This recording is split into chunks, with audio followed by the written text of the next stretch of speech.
received a message from Terrace Khan asking me to come. It is nothing, dear cousin. I will attend to it. I will attend to it. Rest yourself. Boone! Boone. Welcome, Boone. Welcome.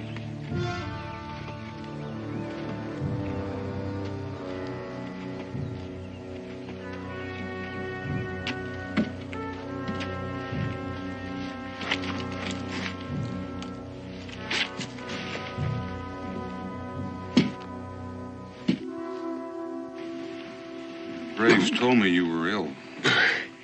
Much more than ill. Boone, I must ask a great favor of you. Get Lawana and bring her here quickly. It's that bad. Soon, my people will bury me. And unless Lawana is here, they will start to bury each other. For 15 years, she hasn't seen the land or faces of her people. Must we now beg her to return? I say she is no longer a Delaware. She's a white. And I want no white for my queen. I challenge the words of my cousin. Luana is my daughter, blood of my blood. Does council deny her the right to be queen? We do not deny her the right. We question her fitness. And what will answer your question? To see her for ourselves. You shall see her. Daniel Boone will bring her here. You can judge her for her fitness. Is it agreed?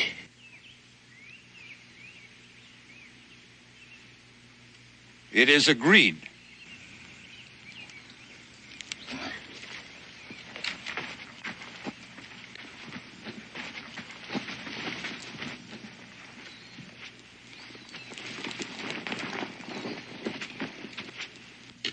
Do you remember why I asked you to take Lawana away many years ago? To learn the ways of the white man. That is true. But there was another better reason. More important, I feared for her life. Tatama? Tatama. Many times since the death of the mother of Lawana, my council had begged me to take another woman to provide a male heir. This woman could have protected my child from Tatama's ambitions for her son. But I could not take another woman. Do you understand that, Boone? I can understand that. Tatama could not. These are the wedding garments of the mother of Lawana. She must wear them when she comes back. She may not want to wear them. She may not want to come back. What then? Then Katoga will be chief. A fine young man, brave, intelligent, but his ears are full of the words of his mother, who lusts for power, and to prove that power, she will make war, and many of my people will die. Boone, it is the deepest wish of this old man to see his only child once more before he dies. Terrace Khan?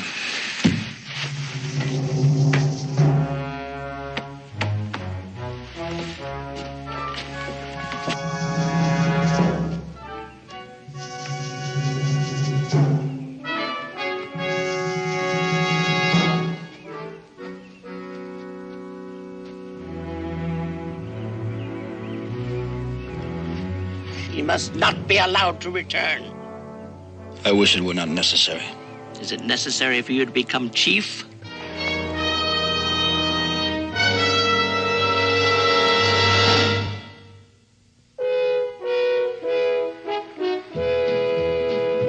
Daniel Boone, what a doer, what a dream comer, truer was he. From the coonskin cap on the top of old Dan to the heel of his rawhide shoe, the ripperest, roaringest, fightingest man the frontier ever knew. Oh, Daniel Boone was a man, yes, a big man, with an eye like an eagle and as tall as a mountain was he. Oh, Daniel Boone was a man, yes, a big man, and he fought for America to make all Americans free. Daniel Boone was a doer, what a dream comer, truer was he. Daniel Boone, Daniel Boone.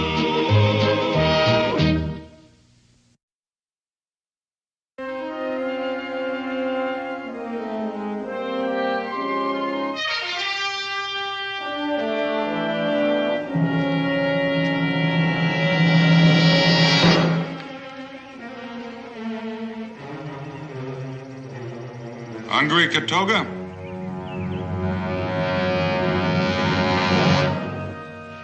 Help yourself.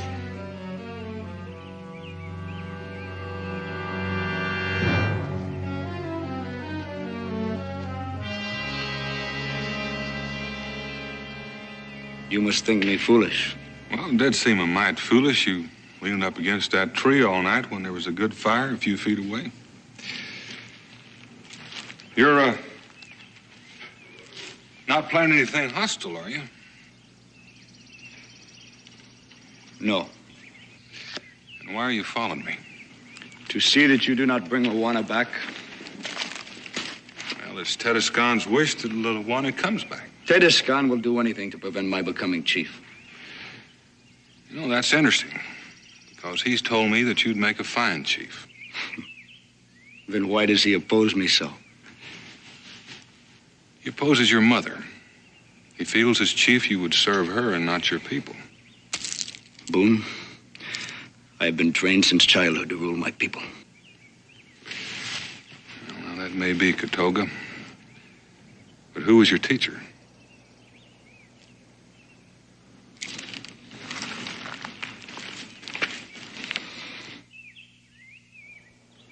Luana will not want to come back.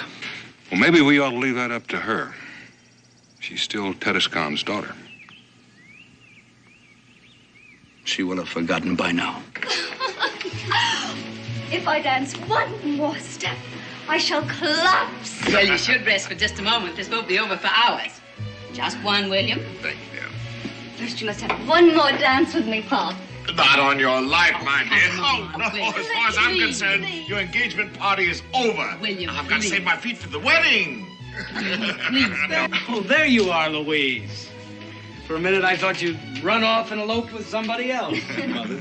Father, you must convince Father to dance with me again. Oh, yes, one more. Away with you, boy. I shall dance only if I'm carried.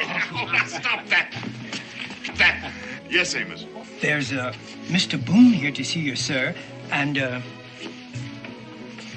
companion. Well, show them in, please. Daniel Boone?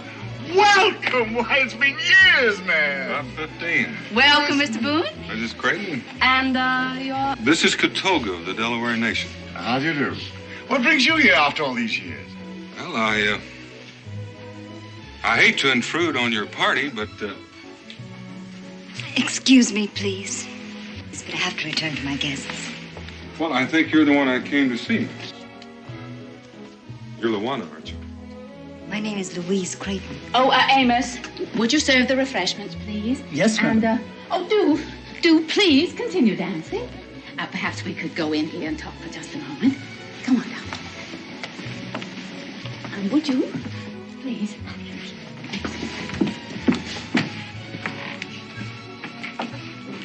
Now, darling, don't be foolish. You know that it was Mr. Boone who brought you to us. And you were called Luana when you were a small child. Of course, Mother. I'm sorry. Why did you want to see me, Mr. Boone? Well, your father sent me. He wants me to take you to him. My father? Come now, Daniel. You know the child's had only one father, me. She doesn't even remember Tedescan. What could he possibly want with her after all these years? Tedescan is dying. He wants to see his only child before he dies. He wants her to take her rightful place as queen. Queen? Queen of what, for heaven's sakes? Queen of the Delaware Nation. Nonsense. That's enough, Father. I'm sorry to hear Tedescan is ill. He's a great man, a fine leader. But believe me, Louise is no more fit to be Queen of the Delawares than I am to be King of Prussia.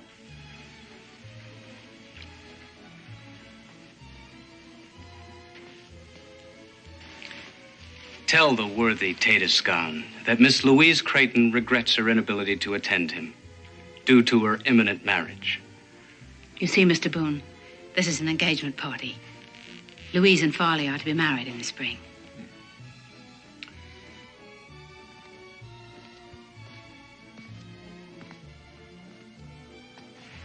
I haven't heard anything from you yet, miss. It's all so sudden and confusing. I don't even remember him. What would I say to him? I don't think you'd find Tedescon hard to talk to.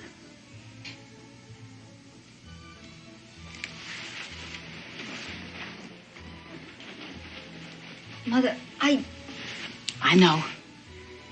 It's a hard decision. But you're going to have to make it for yourself. Oh, my dear daughter, I don't want you to go. But if you don't go, you may regret it later on. Mother, I must say, I don't like the idea of Louise traipsing off into the wilderness with this. Oh, the whole idea is ridiculous. Would there be any danger, Mr. Boone? I can promise you she'll come to no harm. I know I can trust you, sir. Louise will give you her decision in the morning. If you decide to go, Louise, I'm going with you. But don't count on it, Mr. Boone. Come on, Louise. Oh, Mr. Boone, you must be very tired after your long journey. I'll, Amos? Yes, ma'am. He'll show you to your room and the, Katoga. Katoga.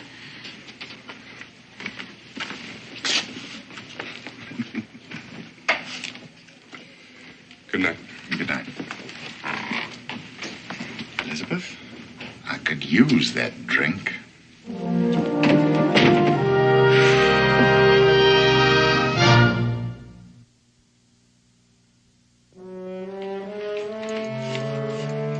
Take the trunk, Amos. Yes, sir, Mr. Farley. Come back for these. Yes. My. Looks like you got enough clothes here to last you for a month, honey. The bare minimum, Father. I haven't packed a single thing I won't absolutely need. Well, you must take this one because it brings out the color of your eyes, and on a warm evening, you... I'm afraid you all have the wrong idea. Luggage is out of the question. We're walking all the way.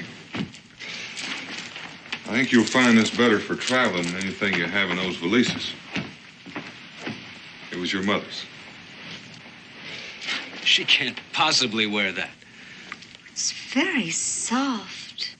Delaware women have strong teeth Strong teeth? to chew the skins and make them soft.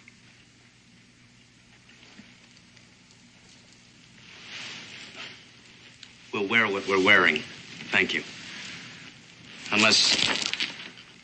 You sure you want to go, Louise?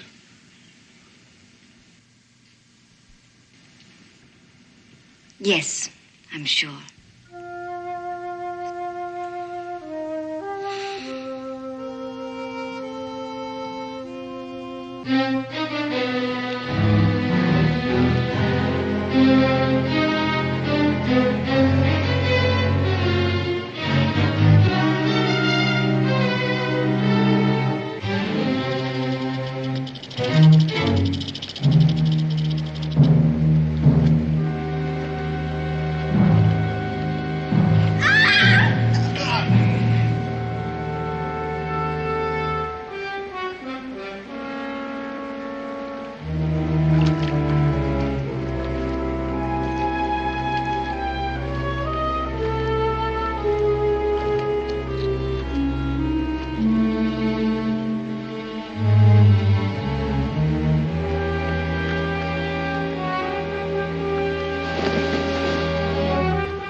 Was it necessary to be so rough?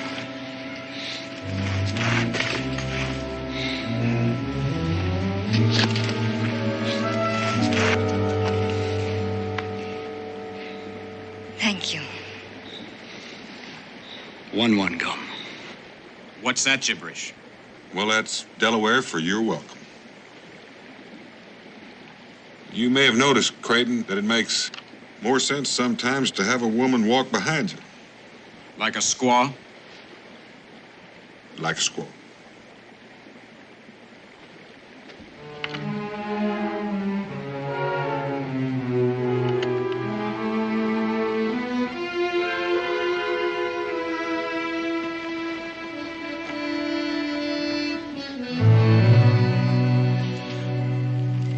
The Delawares, they're not like most tribes you've heard about. They stay pretty much in one place. The men hunt and fish, the women work in the fields. They're much like any other frontier people. They have a lot of pride, a lot of dignity. And their chief, Tedescon,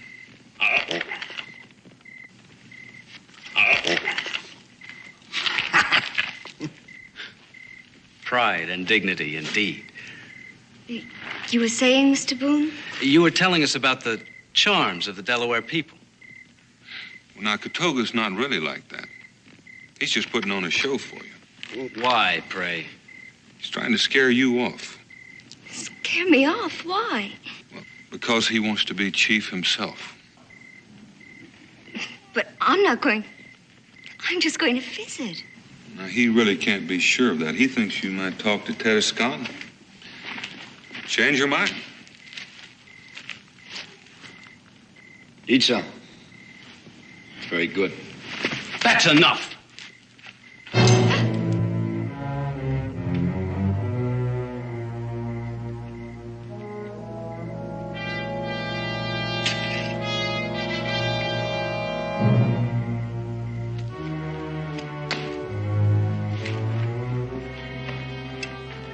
Delaware women do not waste food. Nor should they, I'm sure. For they can't afford to. But Miss Creighton does waste food. She does not know how it has come by, nor does she care. She only knows that it is there and in excellent abundance, and that's all she need know. In short, she is a lady. But that's something you savages wouldn't understand. Come on, Louise, we're going home. All right. Before you leave, I want to ask you a question first. Are you really all he thinks you are? We were raised together, remember? I'm talking to you. I don't understand. I think you do understand, but I can be more specific. Are you helpless, ignorant, in short, a lady? Is that all you are? Whatever do you mean, all? I think she knows what I mean, don't you?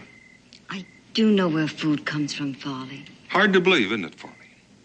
I don't know what you're trying to do, Boone, but my fiancée has had just about enough of it. Your fiancée also happens to be Tedescon's daughter. Aren't you interested just a little bit in knowing what that means? It means she's the daughter of a dirty, ignorant savage, which is something I shall always endeavor to overlook. Don't trouble yourself. Louise, I didn't mean it that way. Louise.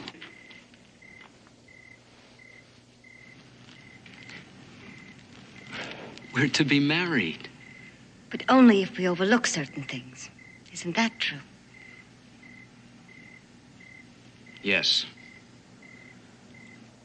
I won't have a squaw for a wife. Do you think you can overlook my parentage, Farley? Don't you see a certain family resemblance? Louise, wait! You stay here.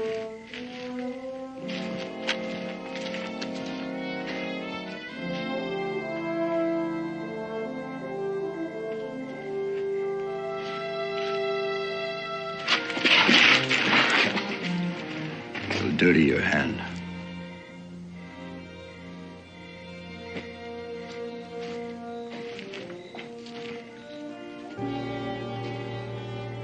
I'm sorry I'm causing you a lot of trouble. Yes, you are. I made a promise to... Well, how did Farley put it? A dirty, ignorant savage? But I plan on keeping it if I can. Luana, you can go on back with Farley, all right. But on his terms. as a dainty little doll who faints at the sight of a hunk of meat. Do you want that? I don't know. Could it be that you're ashamed of what you are? That you're pretending to be a fool so you can call yourself a lady? I am ashamed. And I've always been ashamed. Why, Luana? Because you don't know anything about Indians except what you've heard. You know, most people don't hate Indians. They pity them. They want to uplift them. Which pretty much means that they think they're inferior. I suppose it does. Take Katoga. Would anyone in their right senses dare pity him? No. No. Because he's proud of who he is and of what he is. And so should you be. You're the daughter of Tedescan, a great ruler of a proud people. Feeling inferior the way you do, you may not be worthy of him. Mr. Boone,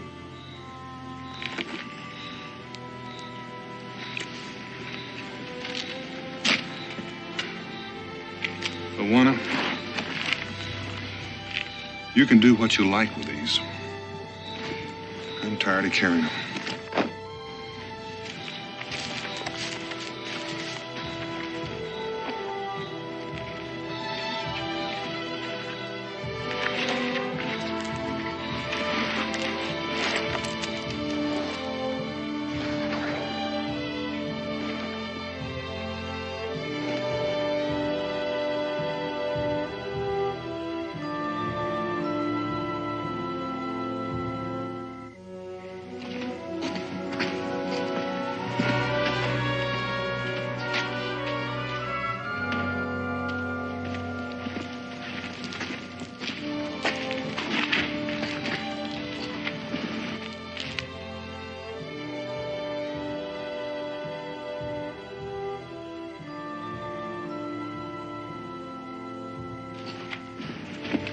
What the devil does this mean?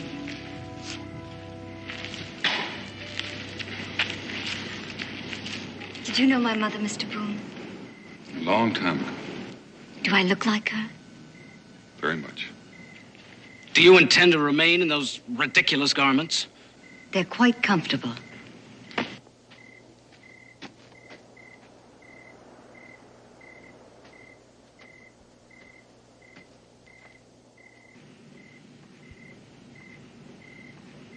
Will you teach me to speak Delaware, Katoga?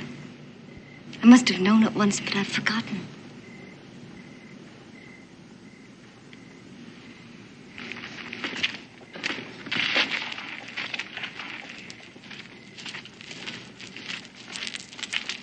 Have I done something wrong?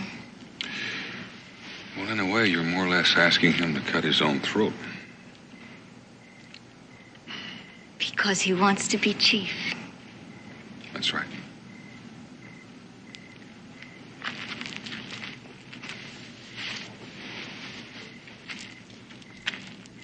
You didn't answer me, Katoga. I will teach you. Thank you. That's too much. Come on, Louise, you're going home with me. I'm sorry, Foley. I'm going to see my father now. Please let me go. Not until you stop this charade. I think you better let her go. Well, you stay out of this, Boone. You've caused enough trouble as it is. There's nothing keeping you here. Louise? I'm sorry, Foley.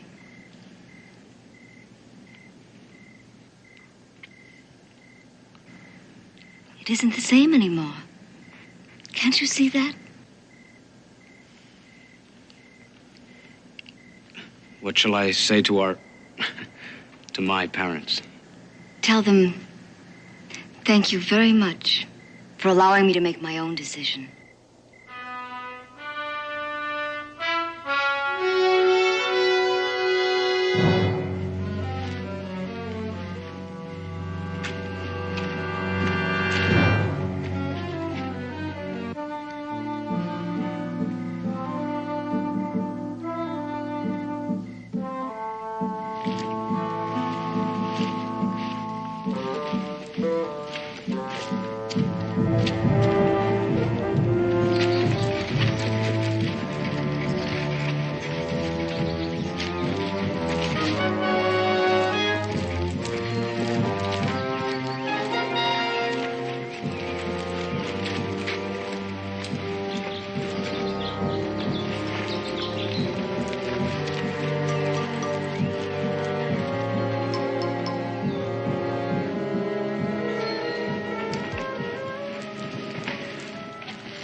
No, John. Welcome, my child. I did not think you could remember our language. Katoga taught me a few words on the way. Katoga? You must be a diplomat, my child. Well, it could be, Tedescon. I kind of think there's more to it than that. She is very beautiful. Like her mother. Yeah. Yes, like her mother. I'll be going. Oh, no, wait. Tonight, there will be a council meeting, and then you may go with my thanks. And if there is no war among my people, it is because of what you have done. War? I'll wait. Do you know why you were here? He said you had died. It is true. No. We won't talk of that. There's so little time. And we have very many more important things to talk about. Death and I have only been waiting for you, my child. Yeah. Sit beside me. Are you afraid of me? No. Then why do you weep? I have two fathers, and I am losing them both. That is hard. But what I will ask of you is harder still. Tell me, are you a person of strength and courage? I don't know. It is not proper to be modest with me. And yes, I am. Then listen carefully, and I will explain. I'll get some water.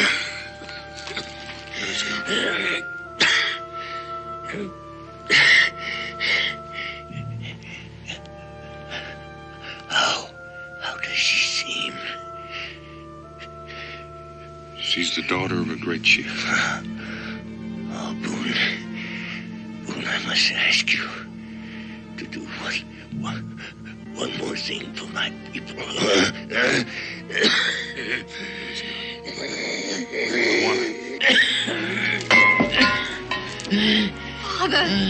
Father!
I loved him too.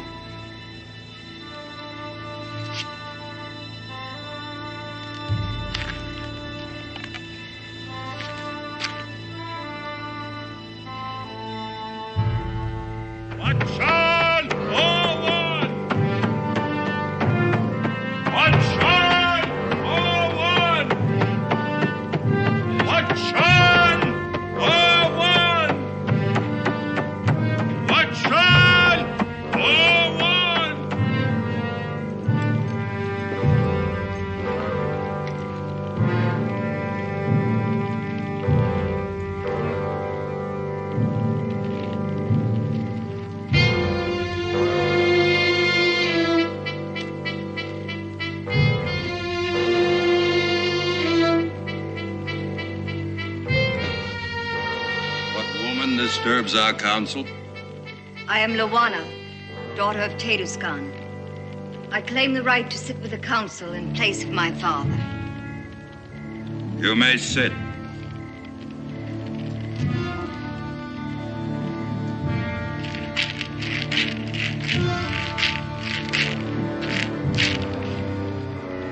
The council will begin.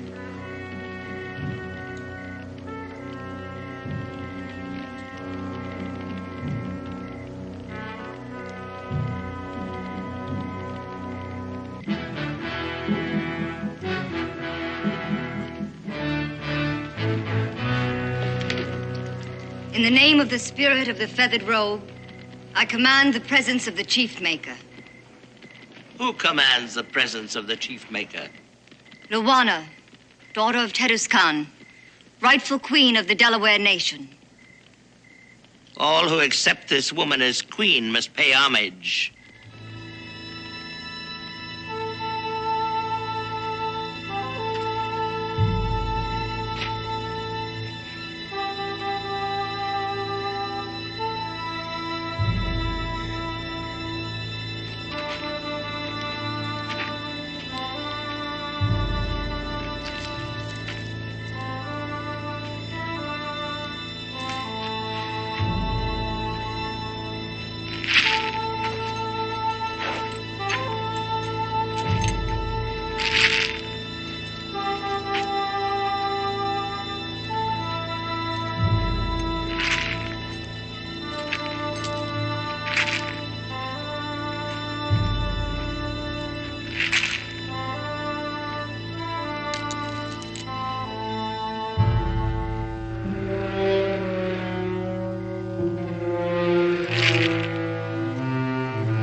I demand the ancient trial of kings. The right of Luana, daughter of Teduscan, has been challenged. One who cannot accept the challenge cannot rule. Is that not the law? It is the law. Do you accept the challenge? I accept. Do you understand what the trial requires? That only the bravest may endure it? Only the bravest is fit to rule. It is your right to stand guard over the place of trial. I will stand guard.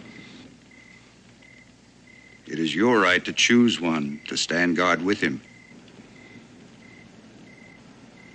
I choose Daniel Boone. Does Daniel Boone agree? I agree. So be it.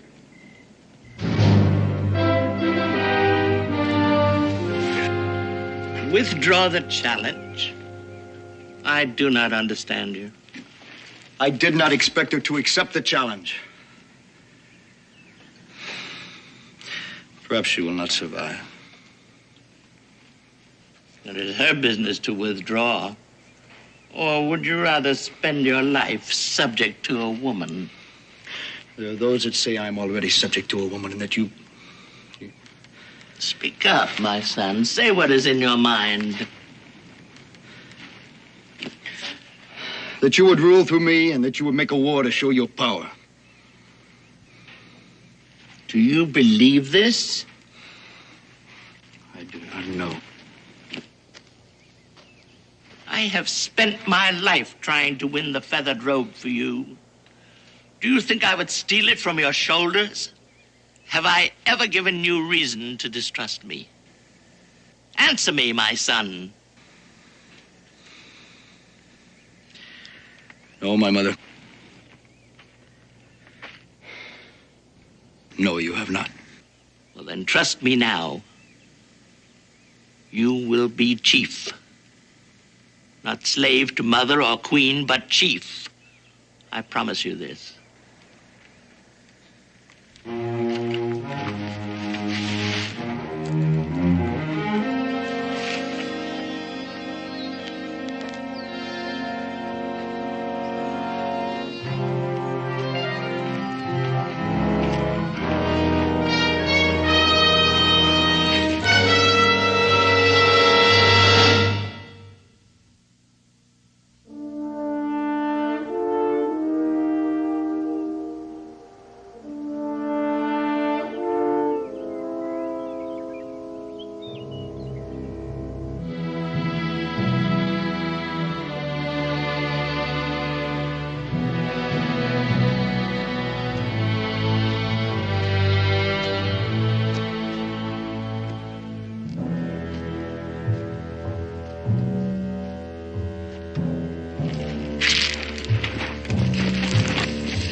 Stop this, Katoga.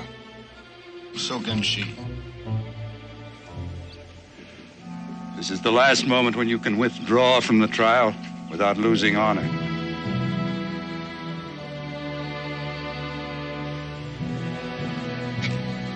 Let the trial begin. So be it.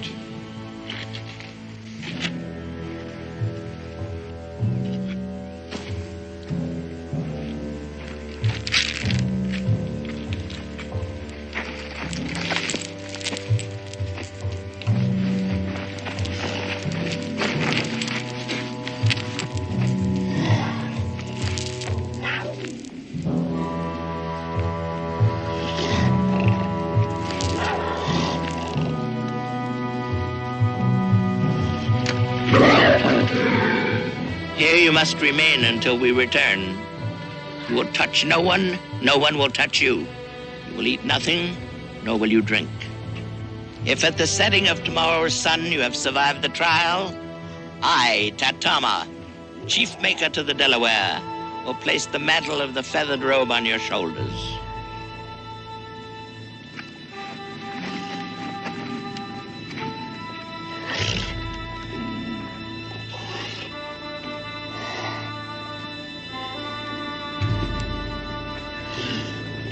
Aye, aye.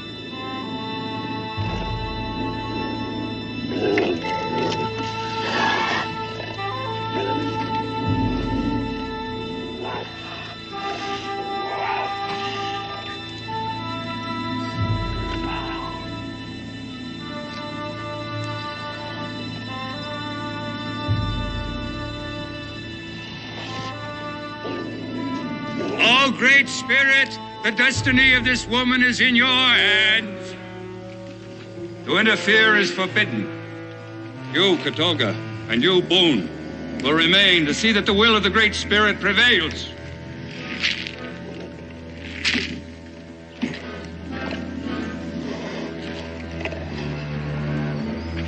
You may not hold weapons. It is the law.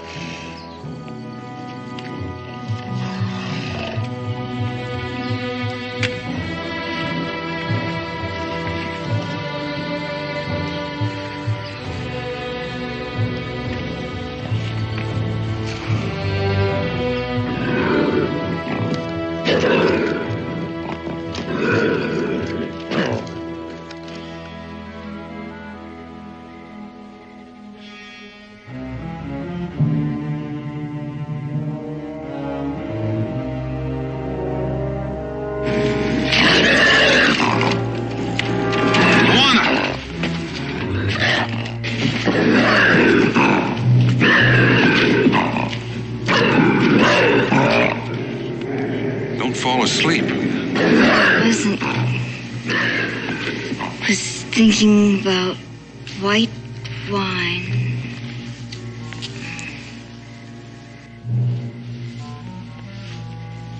Have you ever had white wine, Katolka? I've never had white wine. Poor Katolka. Pity Katolka.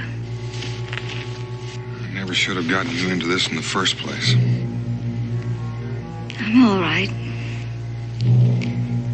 Just a bit chilled.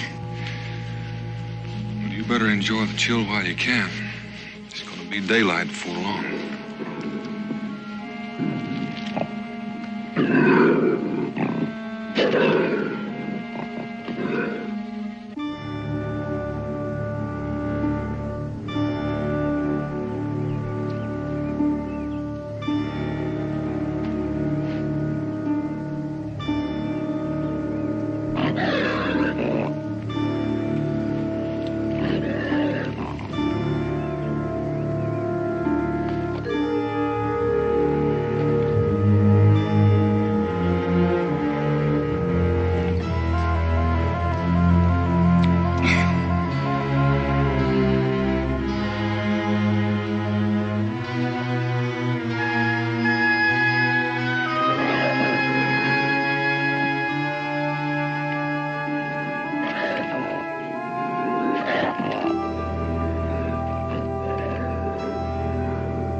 Can't take anymore.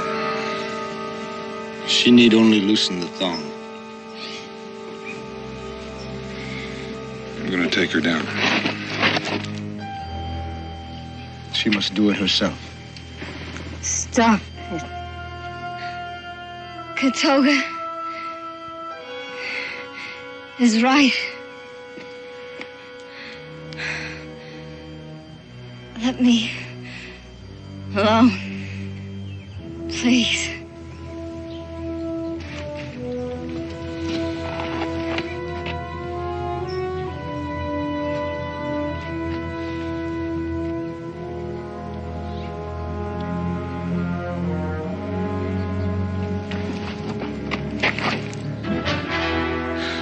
Stay with her.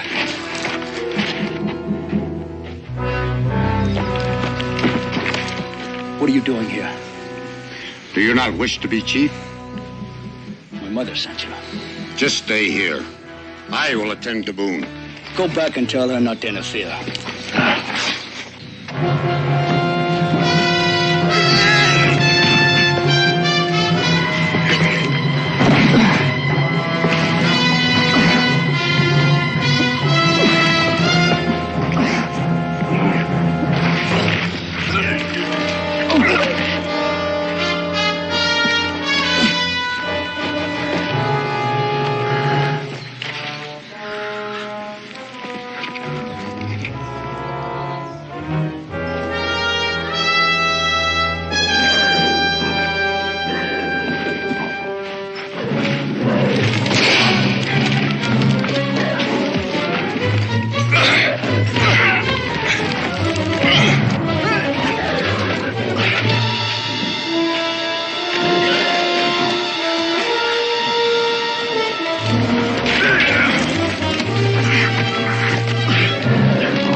Katoga, are you all right?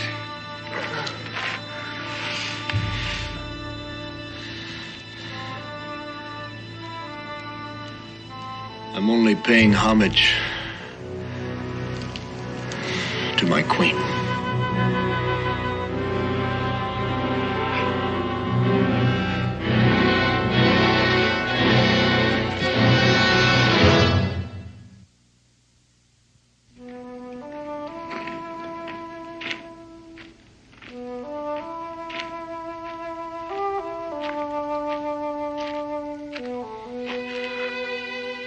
You would be proud.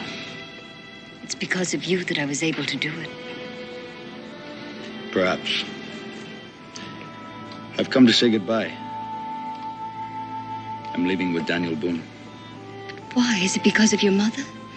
The council said she need not go, only that she no longer be chief maker. For her, that will be worse. No, I'm leaving because I will not be chief. I've sworn this to myself. Isn't there another way, Katoga? Must a queen rule alone? You're very bold. I keep surprising myself. But a queen should be bold. What surprises me even more is that a man who wants to be chief should be so shy.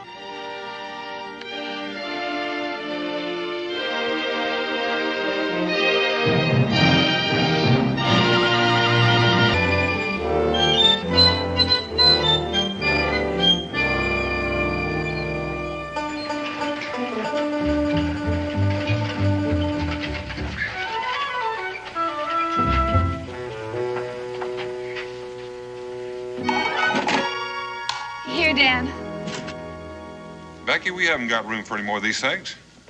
Well, can't we stow it in Sally Martin's soap kettle? There's no soap kettle. Oh, dear, it must still be on board the ship. That's all this wagon needs is a 100-pound soap kettle. Now, Daniel Boone, we only bought what the people back home have to have. The way Cincinnati's been lately, Boonesboro might as well not have a store. Oh, don't fuss. I'll go see if it's on the ship. Well, never mind, I'll go.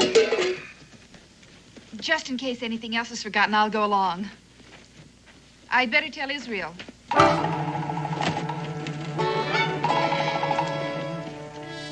Israel?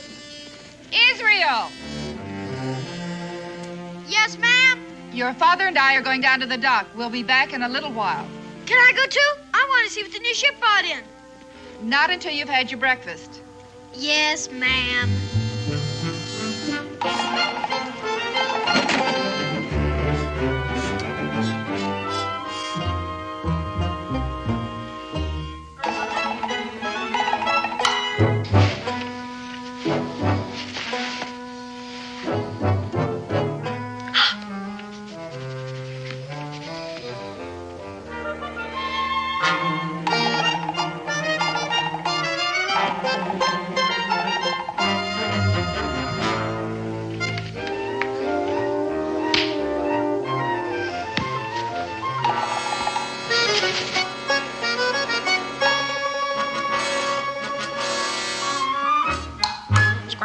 Square deal. Did you say something? Square deal. Talking crow? With a gold chain? Pure solid gold. Hey, you stay right there till I go get Pa. Hey, that's my new link-minute silver crown. A deal's a deal, mister. You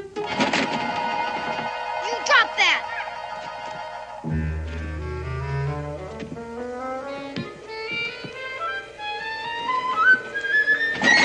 Doggone you!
the coonskin cap on the top of old Dan to the heel of his rawhide shoe. The rippin'est, roaring'est, fighting'est man the frontier ever knew. Oh, Daniel Boone was a man, yes, a big man, with an eye like an eagle and as tall as a mountain was he.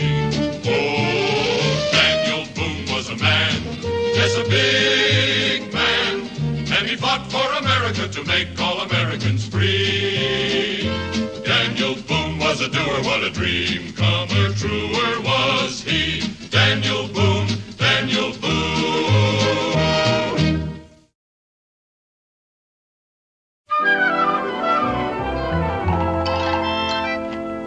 You'd run into a wall and dashed your poor brain out if I hadn't stopped you, lad. Yes, sir, I suppose. Was that a real man?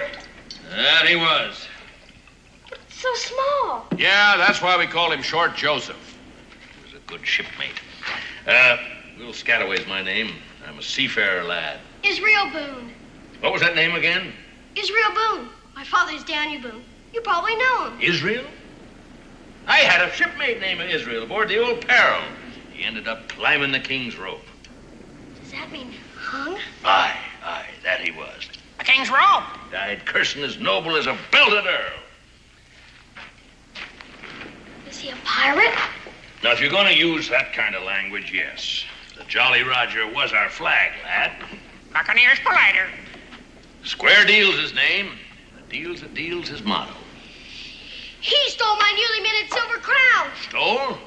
You mean he took it without giving you something in return? A bundle of needles. Well, then stole ain't the word, is it, son? But they weren't even his needles. He took them off my pa's wagon. A deal's a deal. If I were you, I'd hold my tongue. Your honesty is in judgment. Ah, my lad, he takes to you. Here you are, Square Deal. He also took to my silver crown. Well, you shall have it back, my boy, if that's what you desire. Why wouldn't I? Israel? That name takes me back. I tell you, suppose you take back your silver crown, eh, lad? And you give him back his needles. Nothing gained, nothing lost, right? But suppose the next time he's to bring you something 10 times worth what he takes. Where would you stand then, huh? I don't know how you mean. Well, if you go back on him now, could you take advantage of him then? No, you couldn't. Absolutely not. Will you share a little rum with us, huh? No, sir. No, thank you, sir. All right, here you are, Square Deal. There you go. Now, let's see. What can I offer you? A coconut. Coconut? Nectar and ambrosia from the South Seas, my boy.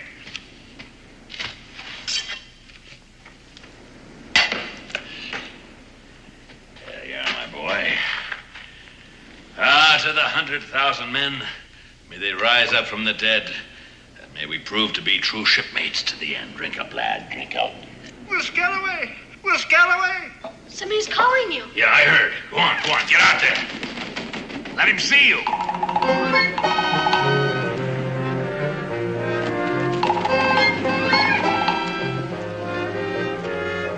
Will, why didn't you sing out?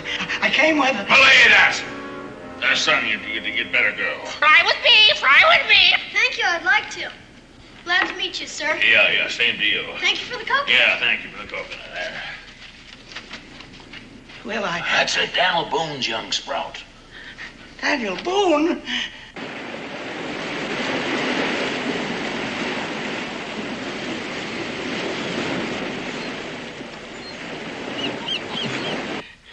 A drink, Will. A drink.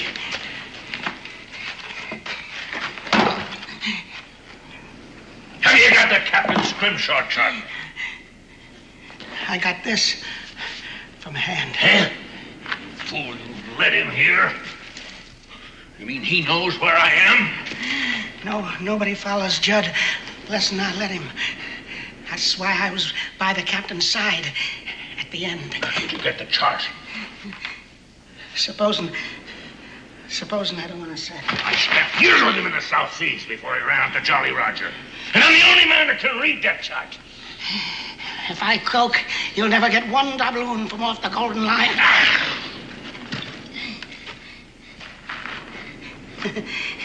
The captain was a pretty clever man, burying his boys and his treasure.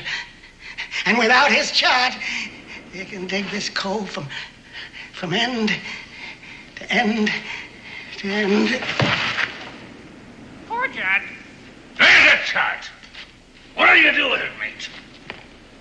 Curse he for croaking. Curse Ham for croaking. Where's that chart?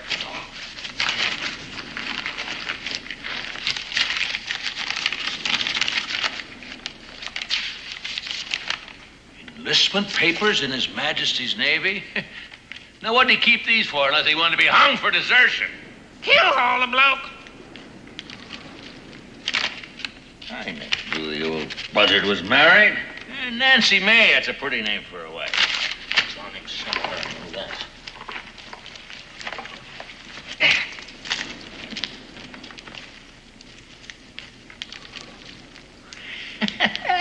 The old miser. Look at chart. My diary!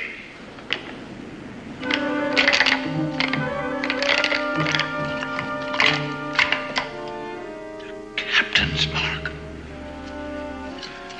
The Golden Lion, the ship's longboat, the Pearl itself, and the captain holding a trident.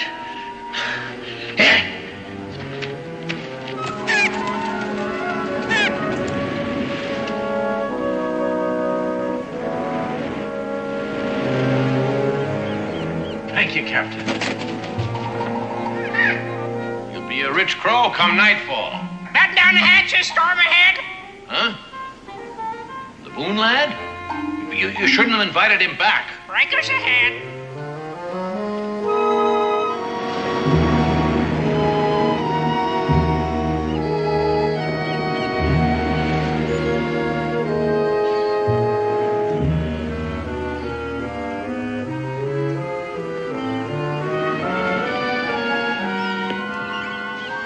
That's it, Hand.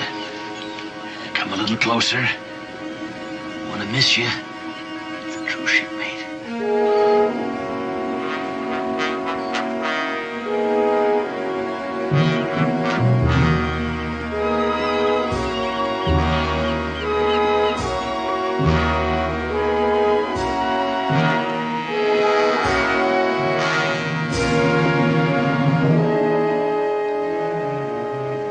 Thank you, mate. I thought she was alone.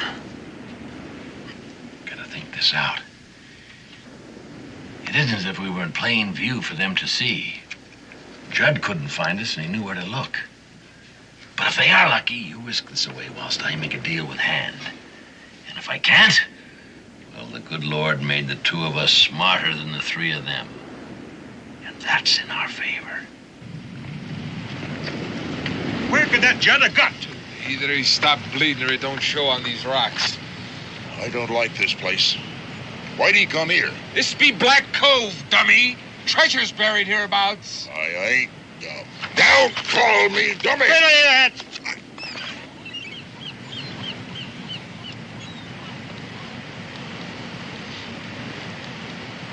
Sorry, Gentle Sam. Why, you was there as much as me. Maybe more, eh? The Perro stood right off that point. Up in the rigging I was, keeping an eye on the Cotton's launch. She rode low in the water, lads. From the weight of gold doubloons. I always admired the captain for that bit of work. Went ashore he did with 4 men. When he come back, he's all by himself. Not a scratch on it. The captain's gone. The riches of the Golden Lion are ours. Aye. After we get the captain's map away from Judd. Now, he's got to be hiding underfoot someplace. Might be held up in a cave. Listen to Gentle Sam. He could be right at that.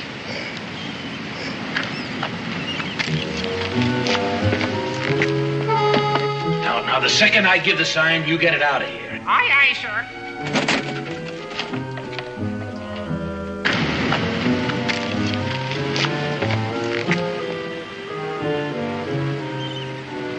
Maybe he's hiding over there in them hills.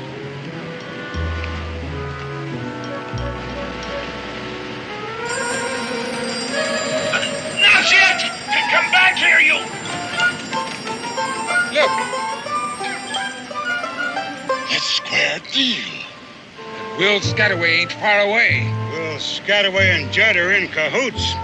That's why Judd come running here. Which way that bird come from? Out of the rocks below.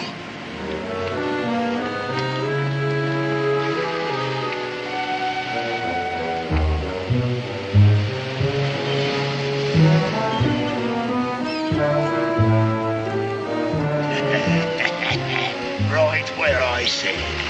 Spread out. Keep low behind the rocks. They know we're here.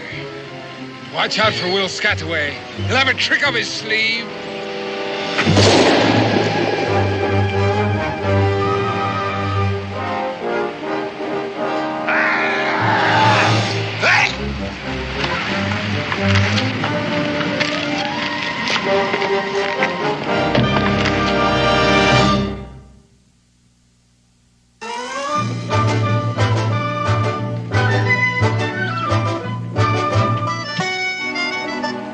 Becky, what is all of this? Well, the plow is the one you ordered for the Jimsons the day we arrived in Phoebus. Here's the bill of lading. The rest, I guess, was delivered with the plow. Madras cloth, licensed by the East India Company, delivered to Rebecca Boone at the Sign of the Dolphin? I needed it. I suppose we couldn't have made the trip without this fancy plate. Oh, Dan, I'm so tired of our wooden ones. I'm even afraid to try to read this Chinese writing. I fancy it says tea. Cincinnatus hasn't had an ounce since spring, and everybody needed it. I can think of one person who doesn't need it. Oh, I'm not riled at you, Becky, but... Thank you very much. Dan, I'm rewrapping these smaller parcels to make it easier for you to pack them. Oh, that's very nice. Doesn't make the wagon any bigger. You know, by the time I've piled all this on top of that, it's going to make this wagon so top-heavy. What are we going to do? Go down to the smithy and get a bigger wagon. Pa! Ma! You'll never guess. You bought something with your newly minted silver crown. No, a crow took it. A what? A crow.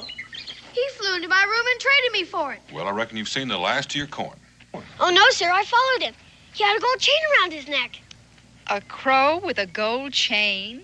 Pure, solid gold. Square Deal's his name, and a deal's his motto. He can talk. He lives down by the ocean in a little cave. Well, I always thought he was a parrot. I think he's a pirate, if you use that sort of language. Buccaneer's plighter. Oh, Israel. His best shipmate was named Israel, too. But he ended up climbing the king's rope. What? They hung him. Daniel. I'll talk to him when I get back. We're leaving tomorrow, I hope. And high time. Pa didn't believe me. That's because you exaggerate. And you went to the docks without breakfast after I told you. No, ma'am. Just come with me right now and I'll prove it. Right now, you're going upstairs and you're to comb your hair and wash your face. And then you're going downstairs and apologize to Mrs. Browning for being late. And then you're going to ask her to please feed you. But, Ma, won't you please listen? Did you hear me? Yes, ma'am.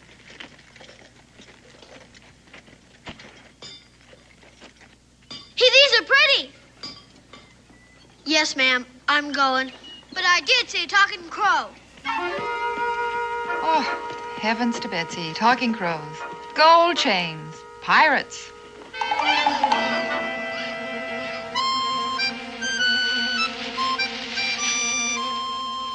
Delivered to Rebecca Boone. Sign of the Dolphin.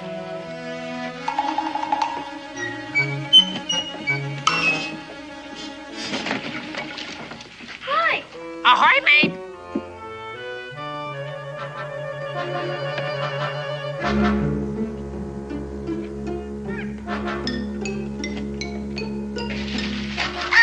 Hey! Hey! If you don't take something back, it won't be a deal, will it? A deal's a deal, mister.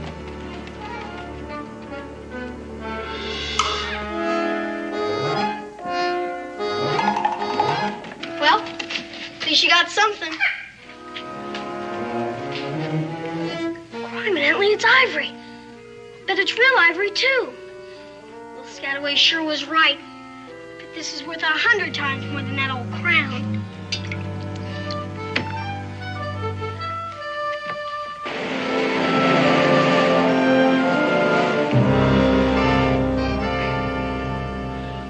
it, Will? Stand up. What'd you do with it? I don't know what you're talking about. Next, I suppose you'd be saying you don't know Judd neither, right? I knew Judd, Gentle Sam.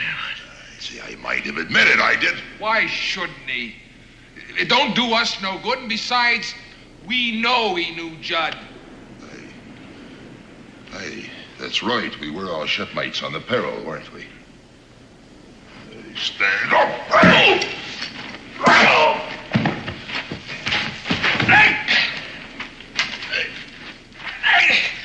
Ready to talk now? Huh? What about? This is your last chance, Will. Where's the map the captain drew to the treasure? I never knew the captain drew a map to the treasure. Why don't you shoot him?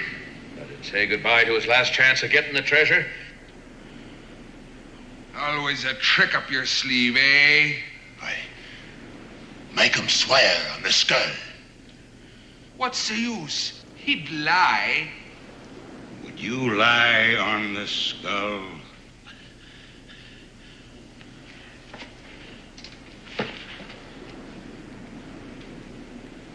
This looks like Short Joseph. It is. He couldn't lie on Short Joseph. Not hardly. Now listen to me, Will. When the captain buried the treasure off the Golden Lion, he drew a map so he could find where he buried it. It sounds reasonable. It's a fact. Otherwise, he might as well have thrown the treasure overboard. When they held the captain to be hanged, I offered him a monarch's funeral for that map. Shipmately thing to do. The captain gave the turnkey his gold earring to throw Hand out of the cell, which was Hand's good fortune. Otherwise, they might have kept him and hung him. Now, Judd was with him at the end. Why? To get that captain's map before he danced on air. Judd practically said so before you ran away from us. Give him the question. Will Scataway lay your hand on the Short Joseph?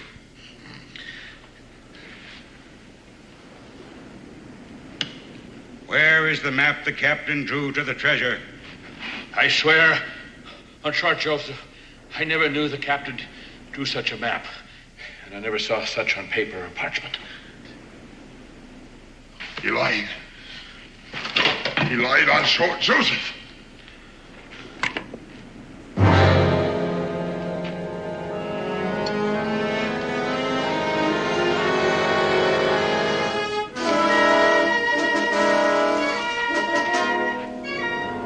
Shipmate or no, there's nothing else I can do with you. Hand! Look at this. The map was folded up inside. Square deal. Will knew I'd be after Judd, so he sent that bird away with it. Where'd he take it, Will? There's no use of asking a man that'd lie on Short Joseph. Well, when a man lives right, his rewards come to him. I must have been living right, not even noticed it. There'll be no getting away this time. Abandon ship! Abandon ship!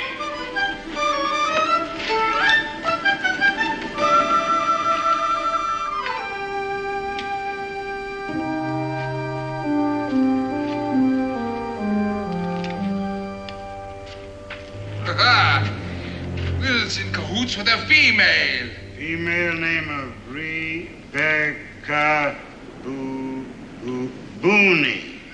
Will, you always did have a way with the fair sex, you did. Fair women and black crows strive to please me. Well, they strive too hard this time. Oh! She wanted you to know she got you, Billy Doo. Now, we know where we can put our hands on her, and I got ways of making female women talk. Females don't stand up to me the way Will does. You want me to kill him? No, tie him up.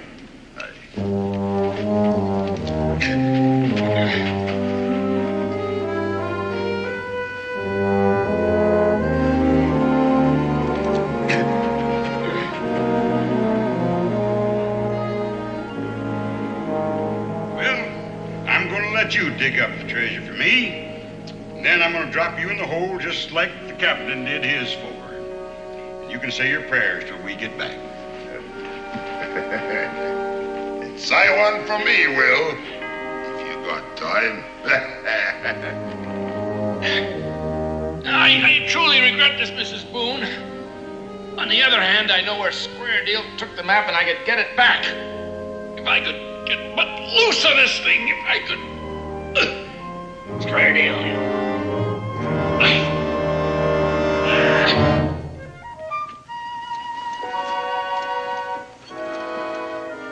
But it is real ivory, huh, Ma? It most certainly is, and the finest example of scrimshaw carving I've ever seen. How much money is it worth? Israel Boone, you look me in the eye and tell me to whom this valuable ornament belongs. To me, Ma. Don't you dare tell me again a bird brought it. All right, I won't.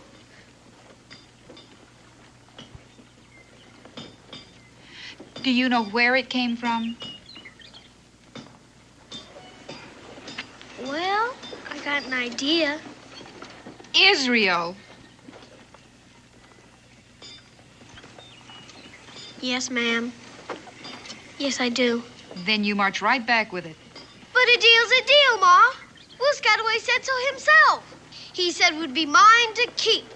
I don't know Will Scataway, but I do know right from wrong, and I expect you to know the same. Now march. Yes, ma'am. But what if Will Scataway says a deal's a deal, and it belongs to me? We'll face that when we come to it. Now go along. And you come back right afterwards, you hear?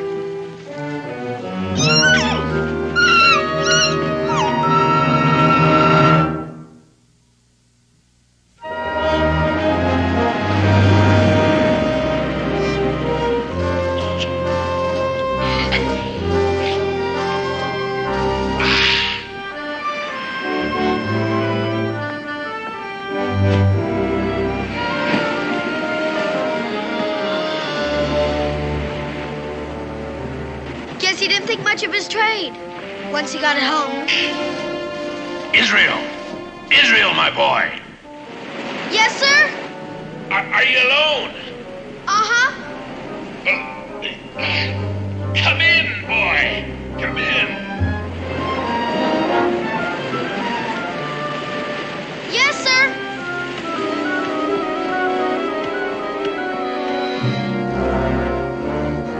What happened here?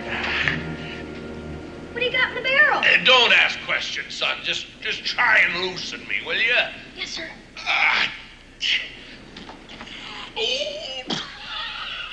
I don't think I can do it.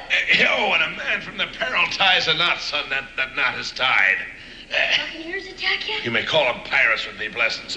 Try cutting me loose. No. The blade is over there. Over there. Be quick.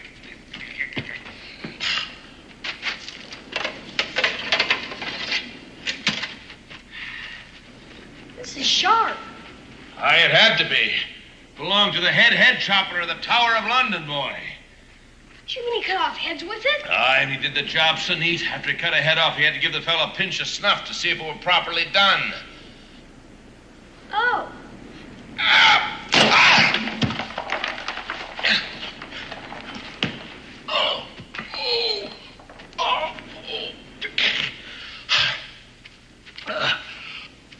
Are you in pain, Mr. Scataway?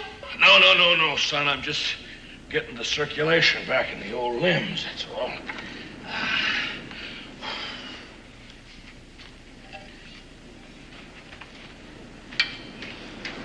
Think them pirates will come back? As sure as the good Lord and made little green apples. Oh! But this time, I tell you, you're gonna have a few surprises, and wait for them. I'll ask my pa to help you. Oh, I'm sure that's meant in a friendly way, my boy. Any pirate he meets up with will be in bad trouble. Well, I'm sure of that. You remember what I told you? I remember everything you said. We're shipmates to the end. Well, that's a solemn prophecy come true because you proved yourself to be a true shipmate. Thank you, sir. You saved this old man's life. And I'll be thanking you when it ebbs out to sea for the last time, my boy. Shipmate, your other prophecy also turned out to be true. Who did it now? You know, the one about not taking back my newly minted silver crown. Deal's still a deal, isn't it? Well, sure. Why not? Well, Square Deal already traded me this.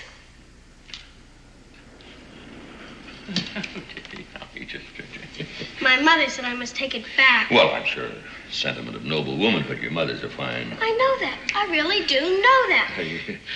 She just wouldn't believe me when I tried to tell her that a deal's a deal. I think she would if you told her. I said, if you just explained... I heard, Israel. I heard, son. Maybe some other time. Yeah, maybe some other time.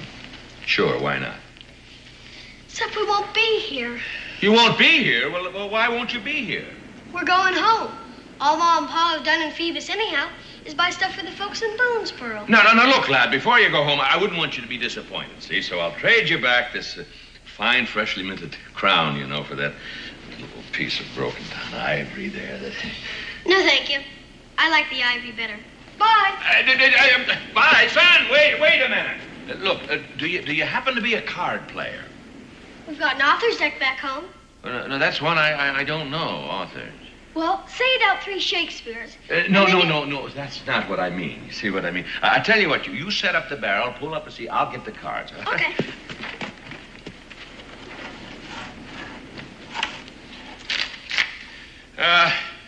Here's a little card game, a seafaring game. We call it cutthroat in the forecastle.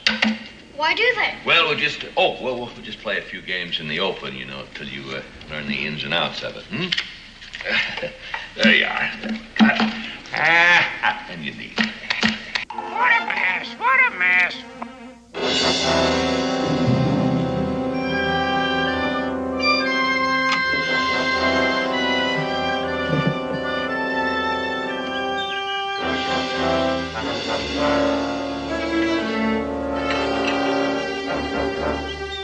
Becky?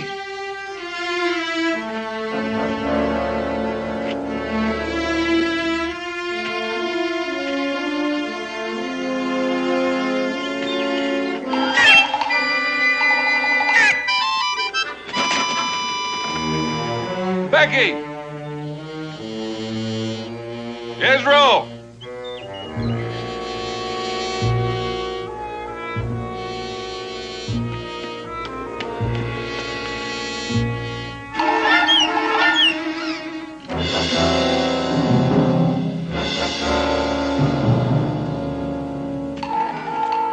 What a mess!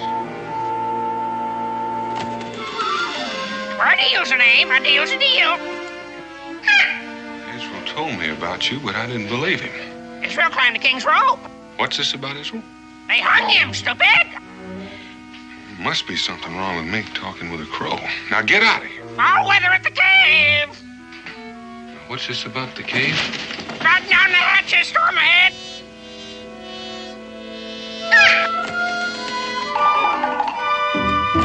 Now, hold on a minute.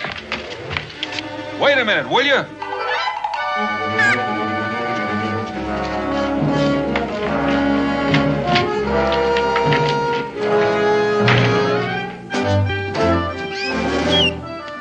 Go ahead and don't lose me.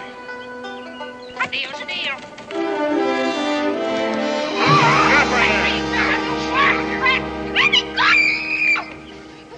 All right.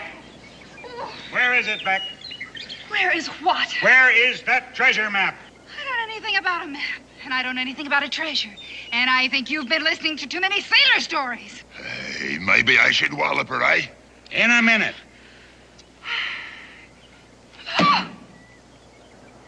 It's up to you, Beck.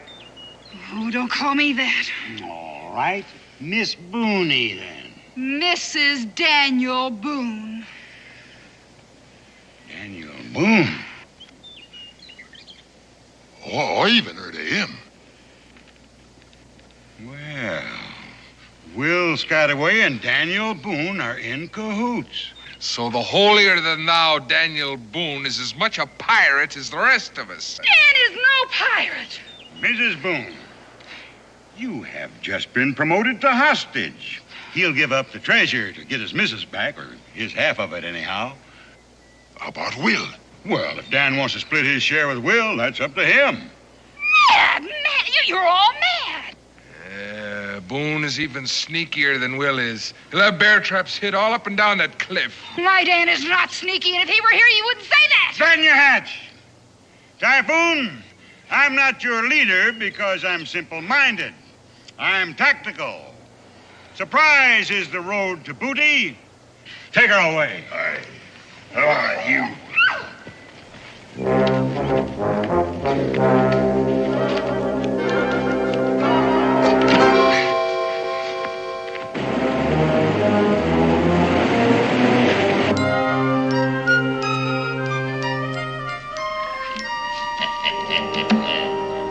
I win again, even with the cards face down. You were born to this game, Israel. Let's make it interesting. It is interesting. You like my head chopper sword, eh? Oh, yes. As much as that ivory trifle square deal traded you? Well... How about the sword and these golden doubloons? Gee. I'll bet you the lot against that ivory trifle. Oh, no. Oh, why not? I'm not allowed to bet. There's no more time for compassion. Time for what? Just look at the sword and the doubloons. They are interesting. I've got no more character. I'm getting old. Well, now, you may not get any older. Pa! Outside. Now, where's my wife?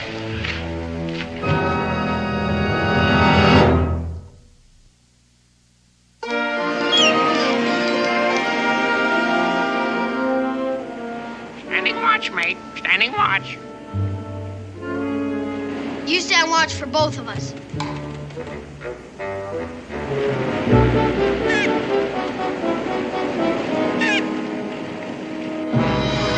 Now, I ask you a question.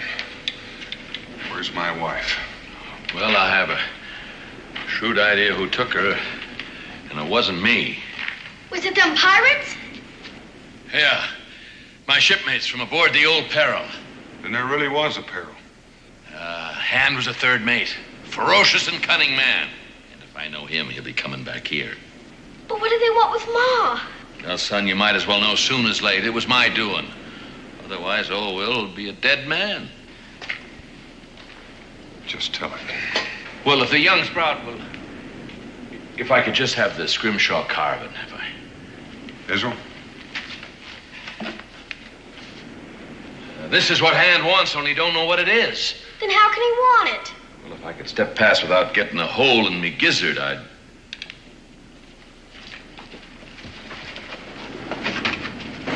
Gaze upon Black Cove. First time I laid eyes on it was 2 days after we sacked the Golden Lion. Ah, the Golden Lion. A rich prize she was. Every man Jack on the Peril put his back into the task as we raised every inch of sail and clothes for battle.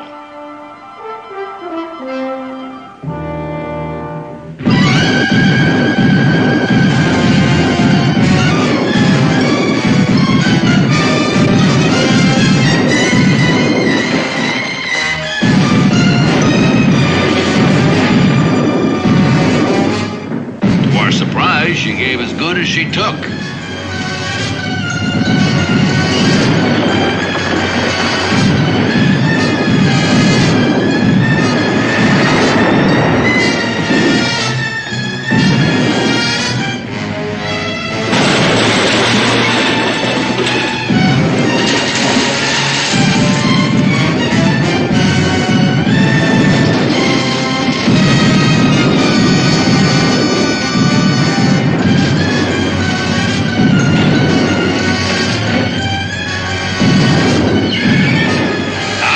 See Short Joseph at the wheel when he ended his days. cannonball were everywhere. Still, the Golden Lion was no match for the skill and daring of the men of the Peril. It was only a matter of time till the crew of that prize ship lay dead on her decks. Dead to a man. We got her treasure aboard. But we were sore hurt. We barely managed to limp into this cove and beach her for repairs. That ship brought us fame and it brought us trouble. A ship of war was at our heels and we hid there. We set out to sea with the treasure in our holds. Well, His Majesty has ropes enough. Bury it, the captain said. Sounds reasonable. He was a reasonable man. Well, he buried the treasure and we set safely out to sea. And from that day on, every man Jack thought the treasure was his own. And day after day, they kept searching for the parchment map. And day after day, the captain, as if he didn't know what they was up to, he sat scribing his scrimshaw. And only I knew what it was. And this is the chart of the place where the treasure's buried. Aye, clear as print to those that can read it, and I can read it. But where are the letters? Letters are for educated people. Gypsy knots. Signs that thieves leave on walls. And secrets Jack Tar scribes on a whale's tooth. They shout out loud to me. Is that the Peril? Yes, it's anchored in the deep, can't you see? And there's the captain's longboat. And the stone lion guarding the treasure. You mean that rock is supposed to be a lion? Yeah, you gotta use your imagination. Number 14 on the ship. Does that mean the number of paces? Aye, to old Neptune's trident. And old Neptune's trident is where the treasure's buried. Well, that's what the captain would hope he'd think, see. And you dig and dig and dig till you're old and gray, and you'd find nary a farthing. Look. Look there. Look out there. Trident shows the opening. Oh, even more now. Now, look here. The center time's the compass, pointing true to the North Star. Now, the outer rim's a path to follow, moving by the clock, as every sailor this side of the equator knows. North by the star, northwest by north, due east. Hey, your father made a fine sailor, Israel. The North Star's over the woods, too. Due east. That brings us south just above the high tide line. South. Circling southeast. Due south to a point just level with the opening in the rock. With your 2 feet standing on your own 50,000 golden doubloons. My golden doubloons. He's dividing the treasure with us, Pa. Well, now, Israel, you've got to own before you can divide. Well spoken, Mr. Boone.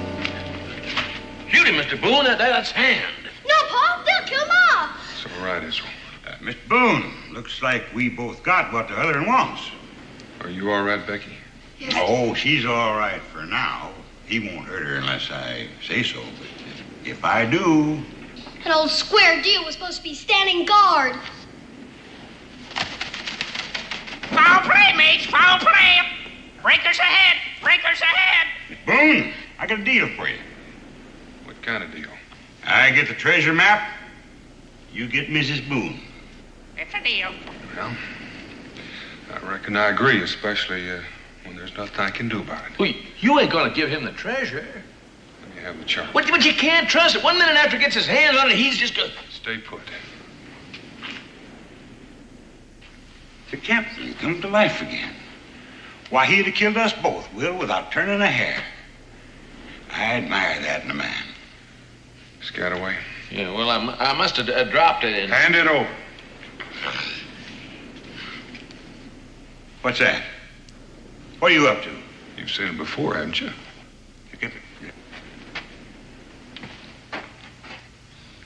Captain Scrimshaw.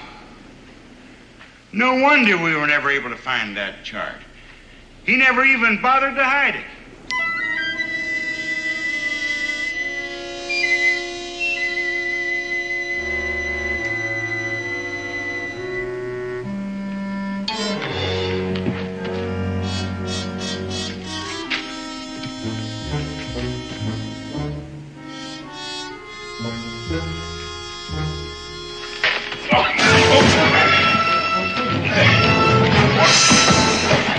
All hands on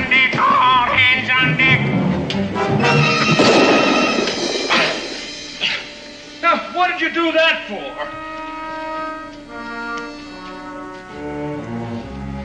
Farewell to the treasure. Looks like we're going to have quite a hanging. Climb the king's rope. I ain't hanging for nothing. Neither.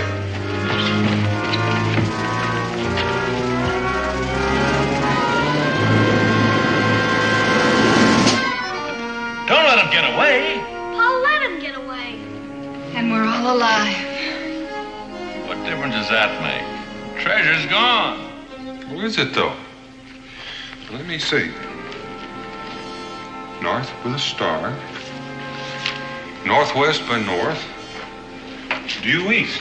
Paul remembers the whole thing. Oh, glory be, son. Come on, come on. If my figure's right, it should be just about there in those rocks. We're rich. 3 cheers, we're rich. Hooray! I'm afraid not, son. At least the owner of the Golden Lion will get their money back. I know Lloyd's of London will be pleased about that. Well, unless they're told, they'll never know. They will. Here, but suppose I say you take 2/3, we forget Lloyd's, both of us, huh? Paul wouldn't do a thing like that. Well, I found out a man loses his character and grows soft with advancing age. And I suppose the same is true with you. Well, anyway, Lloyd's of London is offering a reward. Well, now, I've heard that, Israel, but don't count on it. Now, you don't suppose. Well, now, if it comes, it's all yours. Well, that's something anyhow. Let's start digging. It's a deal. Hey.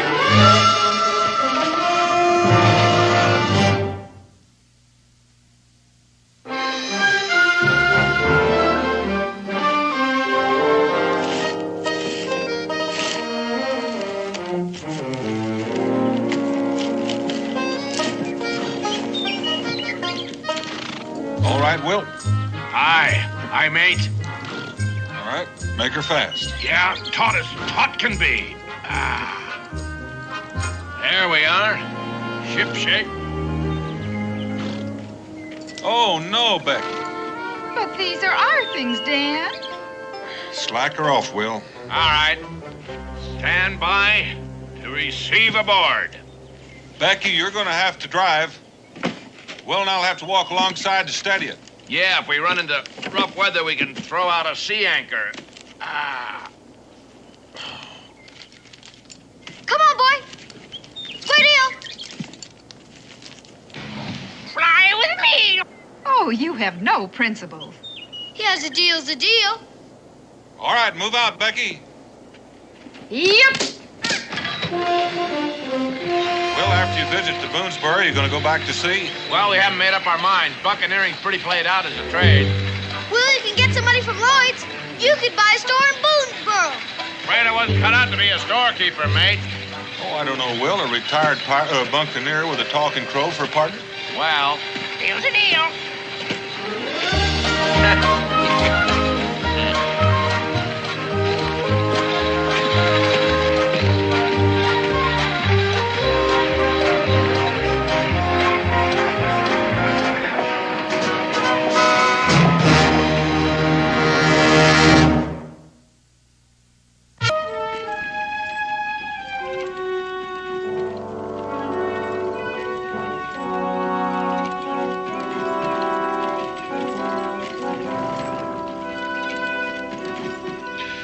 Reckon that's what we've been waiting for. And right on schedule. It's almost too easy. He doesn't have any British troops escorting him. Since the British control every foot of this territory around here, I reckon it...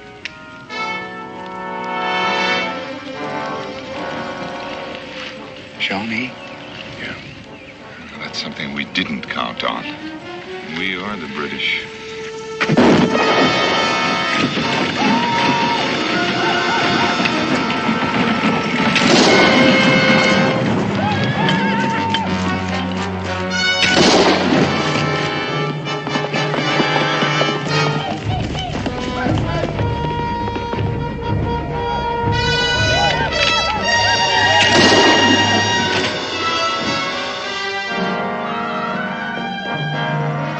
Jehoshaphat. That newfangled rifle, he's got 3 times faster than a musket. There are 200 more of them in that wagon. Shawnees must think they've tangled with a magician.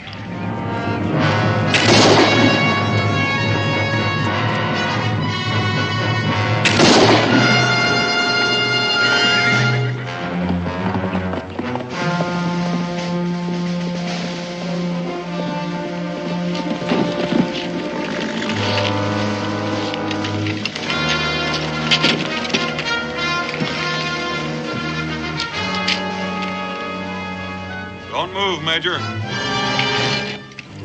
I wouldn't do that, Major. I don't want to have to shoot you.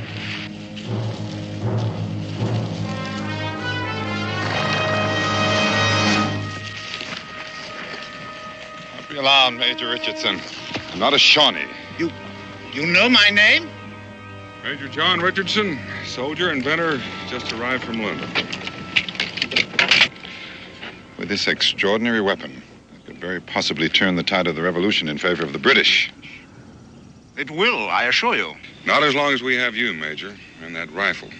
And as for your generals, well, that's just an experiment. No more of them can be made without you. Oh, we have excellent sources of information. Yes, spies. Patriots, Major. The revolution has friends everywhere, even some in high places in England. Thanks to them, we know that you've only manufactured 200 of these. We know when they were shipped from England. We know that they're all in this wagon. Ain't that neat? We got the Major and the wagon. Except for just one thing. There's not a single rifle in that wagon. You were saying? What else do you know? You said it seemed too easy, Daniel. Those rifles are where they'll do what they were designed to do. To kill so many of you rebels that you'll be forced to abandon this foolish insurrection.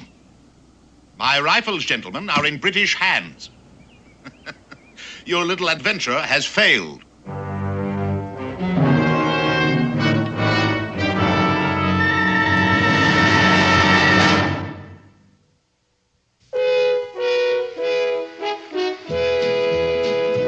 Daniel Boone, what a doer, what a dream comer, truer was he. From the coonskin cap on the top of old Dan to the heel of his rawhide shoe, the rippin'est, roaring'est, fighting'est man the frontier ever knew. Oh, Daniel Boone was a man, yes, a big man, with an eye like an eagle and as tall as a mountain was he.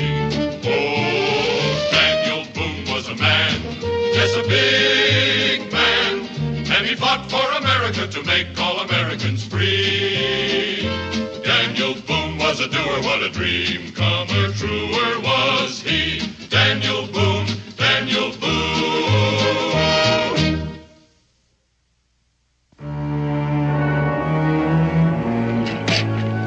I never saw so much foolish stuff for a soldier to be carrying.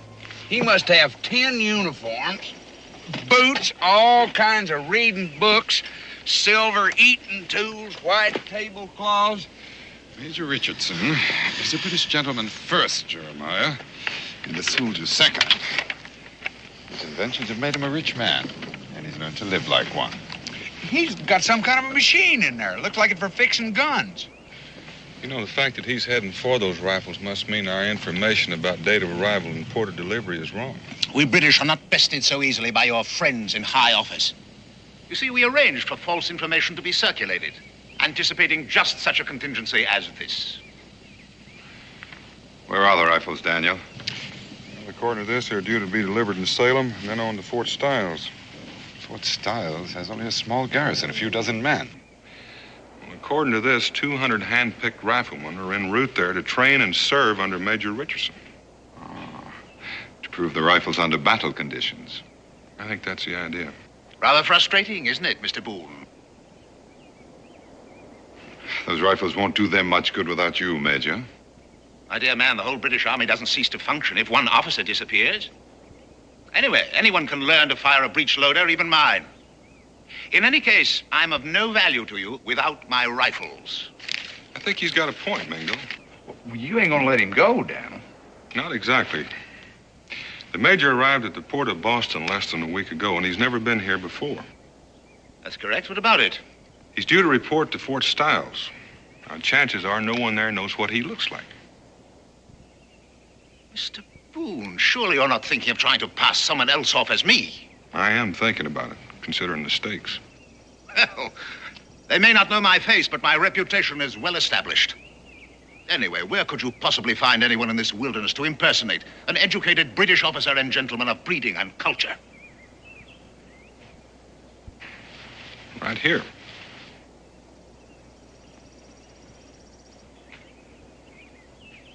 This savage? Well, this savage, Major, is a graduate of Oxford. And as for your reputation, you may have difficulty living up to it once Mingo is impersonating you. Now, let's get out of this opening. We've got some work to do.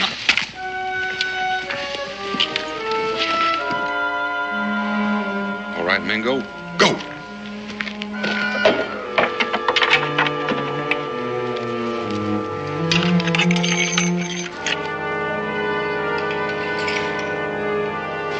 You don't actually believe he can learn in a matter of hours the skills of a lifetime, do you? I think he can learn well enough, Major, to fool anybody but you, and since you won't be there to call him on. Done. First rate, Mingo. Now let's work on firing.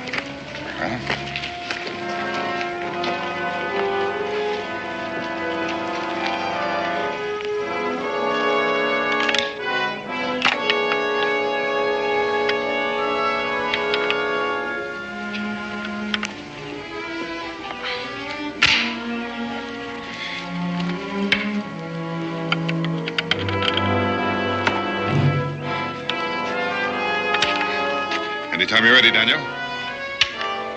Fire.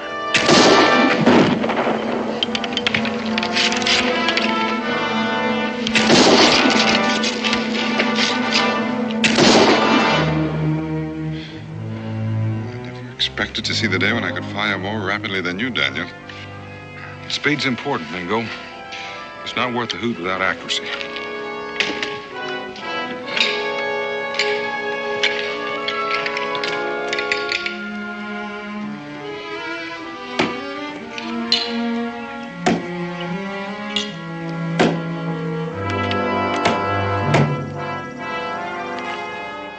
At the same speed.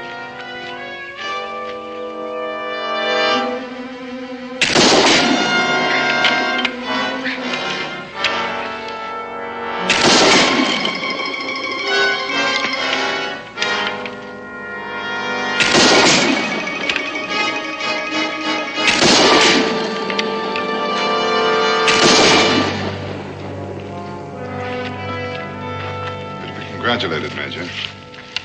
Truly magnificent weapon. Yes, sir, Major. Your rifle in the hands of 200 Kentuckians, well, they'd be the equal of 1,000 of the Crown's finest. Well, you're getting a little ahead of yourself, Mr. Boone.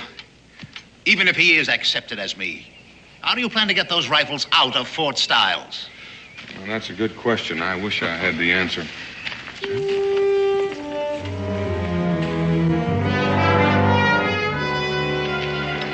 By golly, Mingo, it suits you. Well, it suits my father's English blood, but my mother's Cherokee blood is on the warpath over the scalping you gave me. Well, the hair will grow back. Yes, if my head is still connected to my neck when this is over. Well, there's no call to fret about that. I understand spies are shot, not beheaded. I can't tell you how that reassures me, Daniel. By the way, how am I to contact you when I've arranged everything? You're orderly. Orderly? Jeremiah.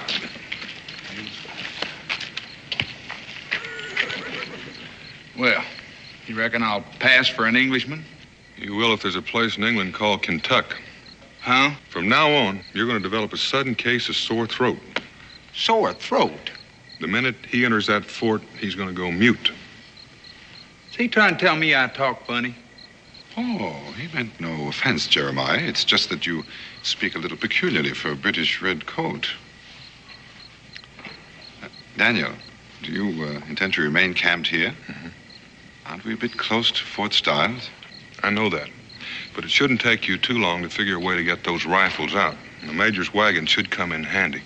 You can get word to me by Jeremiah, hopefully by morning. There's liable to be redcoats swarming all over this place come daylight, and there may even be patrols through the night. Major, I'm going to have to ask you to change your uniform. I will not, sir. Well, either you take those clothes off or Mingo and I are going to help you. Jeremiah's clothes should fit you just fine. Those filthy buckskins? Impossible. Well, now, Major, a bound and gagged prisoner in buckskin would look a lot more natural to a British patrol than a trussed-up gentleman shivering in his drawers.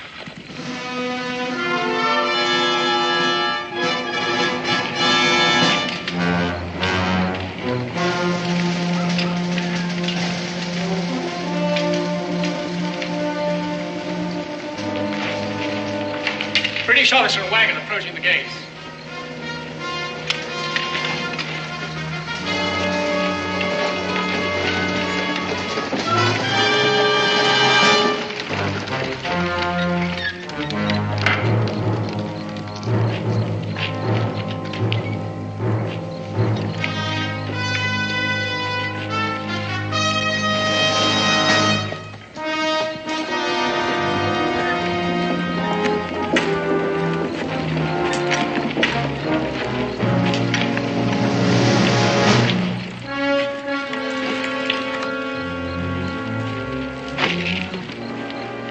You must be Major Richardson. Colonel. I insist that you inspect my papers, Colonel. Yes, of course, but I have been expecting you, and there's several... Well, then I presume that my quarters are ready. Yes, but I thought we'd have a little talk first. Where are they? Well, you're in the same building with me. Our offices, dining room, and so on are in headquarters building. Yes. Well, that should be satisfactory. Quarter my horse, won't you, please? Take my personal effects to my quarters. Now, if you please, Colonel, I should like to inspect my shipment of rifles. Where are you keeping them? Well, that's what I've been trying to tell you. I received notification early this morning that there was a storm at sea. The ship has been delayed. It's not expected to dock in Salem until late tomorrow. Yes, well, that is a disappointment, isn't it? Then I assume that you have provided a suitable place to store the rifles when they do arrive. Oh, yes, I've made room in the arsenal. They'll be quite safe there, locked up tight. But I do have a pleasant surprise for you, Major, to offset your disappointment. Oh? Yes, your 200 riflemen on their way here will arrive under the command of Captain Halstead. Captain Halstead? Barnaby Halstead. I understand you're old school chums. Oh, you mean that? Captain, of course, Captain Halstead. Yes, well, delightful. Come along.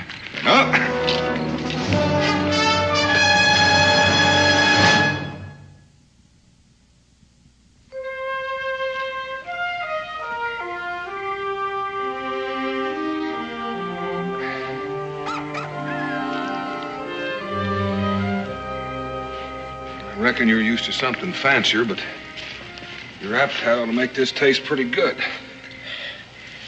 I shall take extreme personal pleasure in attending your execution, Mr. Boone. You like to count your chickens, don't you, Major? You'll never get those rifles out of British-held territory. Even if your Indian friend does succeed in fooling the commandant at Fort Stiles. Why don't you kill me, Mr. Boone? If you're entertaining an idea of somehow using me to aid you with your flight... Eat it. It tastes better while it's hot. I never claimed to be much of a cook, but it is nourishing. What is it? Be quiet. Be quiet. Why should I? Listen.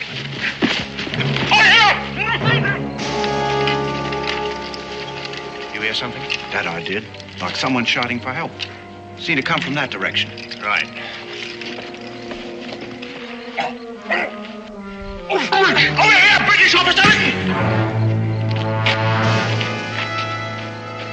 This way.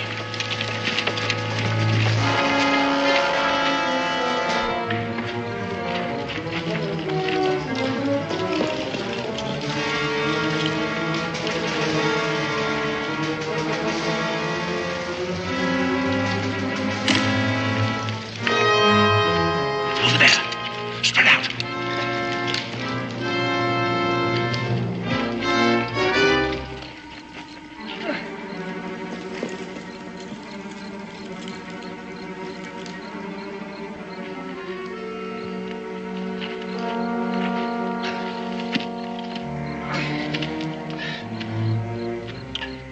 Corporal, I was never so glad to see a British uniform in all my life. That's so. See, some rebels. They made me prisoner. And who might you be? Oh, the clothes. I'm Major Richardson, Corporal. Major John Richardson. Some rebels captured me. But if you'll be good enough to untie me... Yeah, I'll untie your legs, all right. So you can march at the point of my musket. You're making a terrible mistake, Corporal. Well, one of us surely is, mister. Major John Richardson arrived at Fort Stiles an hour ago. Fool, that man is an imposter. Well, that's for the colonel to decide, not me. Now march, mister.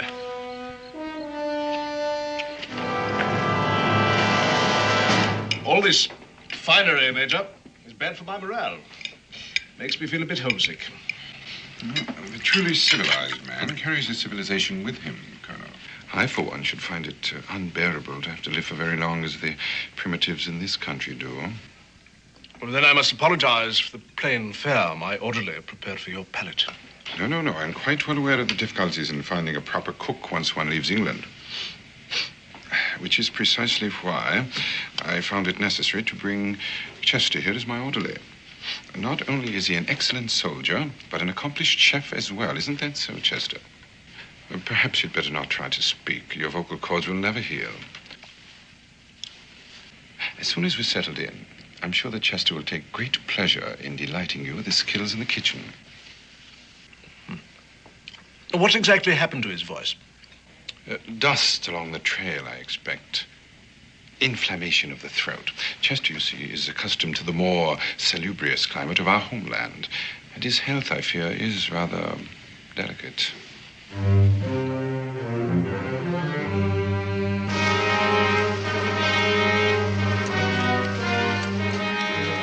Corporal Watkins and patrol.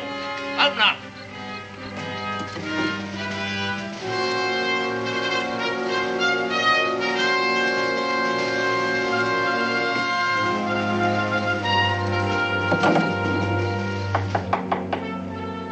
Come in. Oh, sir, there's something that requires your attention. Yes, what is it, Corporal? Well, it's urgent, sir. Well, speak up, man. Well, I don't think you'd want to bother Major Richardson, sir. Well, I'm sure it can wait till I finish my coffee. Well, I suppose it can, sir, but I thought you might like to attend to it now. I mean, just in case there's something to it. Not that I think there is. All right, Corporal, all right. Anything to stop your babbling. Excuse me, Major. This will only take a moment, I'm sure. What do you suppose that was all about? I don't know. But why do you keep telling him I'm such a good cook? I was playing a part, Jeremiah. Overplaying your hand is more like it. The way you talk to him, he's a colonel, you're a major. You've seen the major. You know his reputation. He'd be arrogant before the king. Maybe, but if I do any cooking for him, you're going to have a sick colonel on your hands. That might not be such a bad idea. Look, we've got to get word to Daniel. Tell him that the rifles won't be arriving until late tomorrow and that a friend of the major's is due here. I can't just walk out of this fort. No, I guess you can't. But you are supposed to be a master chef, and a master chef uses rare herbs and spices that grow in the woods. I wouldn't know an herb if I fell on one. Well, most people wouldn't. Well, you can't speak, so I'll give you a note to show the guard at the gate. After you've talked to Daniel, pick some weeds to take back with you. You people are ingenious. You know, your story is so ridiculous, I'm almost inclined to give it some credence. Well, why do you suppose I was tied up? And why did I shout for help? Well, certainly the corporal told you that... that... have to do better than that. Anyone can tie a rope around his legs and shout for help. The corporal surely told you there was another man there, the one they followed. Yes, and lost. Your accomplice in trying to convince us of this nonsensical story. For what reason? Well, probably to get your hands on those rifles, I expect. The rifles? Yes, the rifles. That imposter brought one with him, didn't he?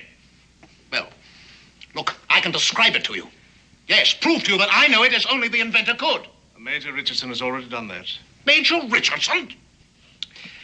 I know you people have friends in London, and I'm sure they've given you all sorts of information about Major Richardson and his rifle.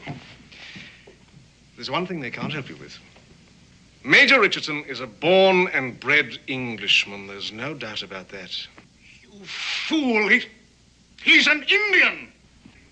Oh, you are amusing. You mean he's one of those savages? Yes. He's an Indian. He just happens to have graduated from Oxford. It gets better and better. Wait a minute. His orderly. He told you the man had a sore throat, didn't he?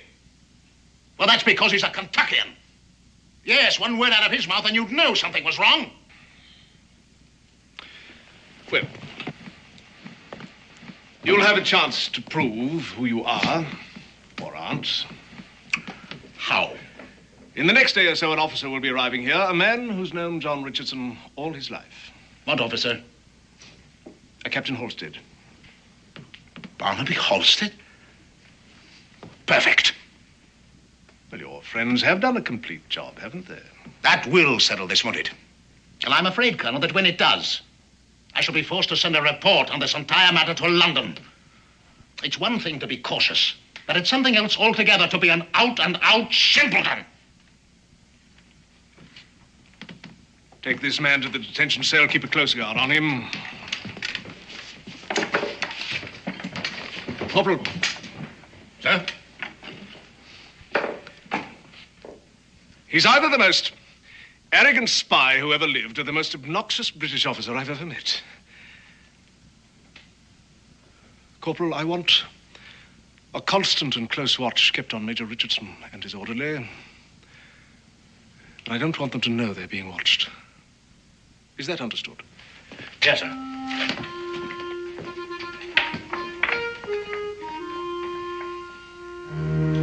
Well, it appears to me that the longer we keep up this play acting, the more apt we are to stick our foot in their mouth. Now, if them rifles don't get here pretty soon.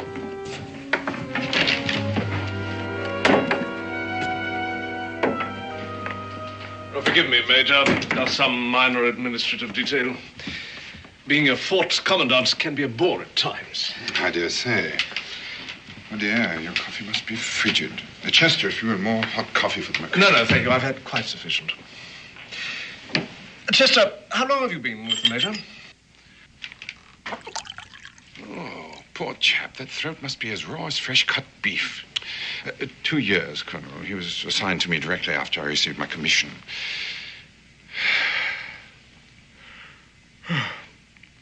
And now, if you'll forgive me, Colonel, I am a bit tired after a long ride, and I do want to be fresh in the morning. There's much work to be done. You'll excuse me. You can tend the table later, Chester. I'll need you to help me in unpacking. Good night, Colonel. Good night.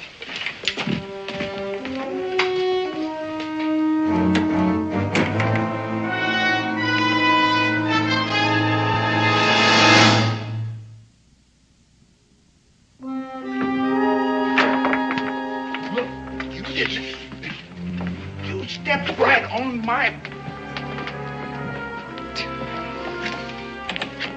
You know you pretty nigh broke my toe. You were going to answer the Colonel, weren't you? Why, he's sneaky. That's because he's beginning to suspect we're not all we're pretending to be. I don't know why, but we're going to have to be doubly careful from now on. I should pass you through the gate. Now, tell Daniel about the delay in the rifles and so forth. You're sure you can find him? Look, I may not be much of an orderly, but I ain't no oaf.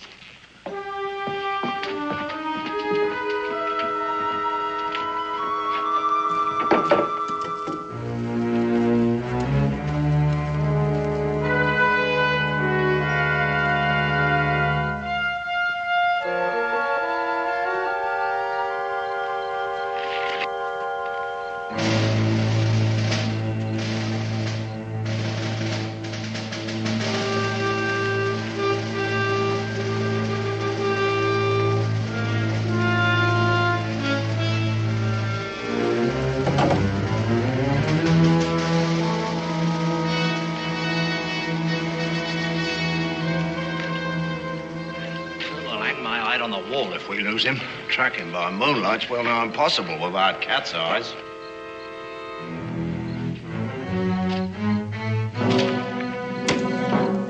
This way.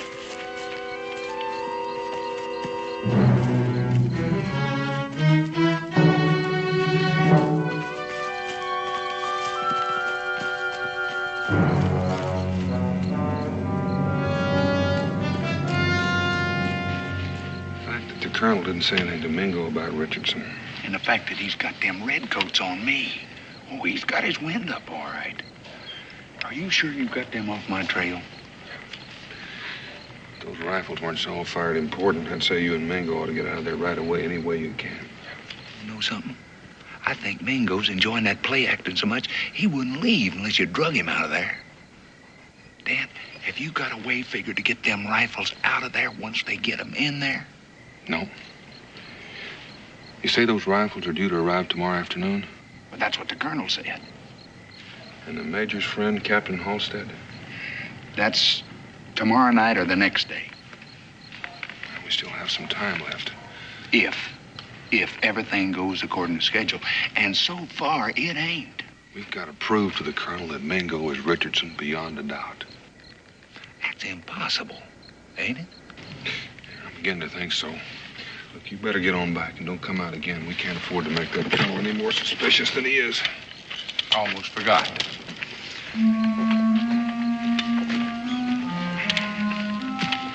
What's that? Herbs. What?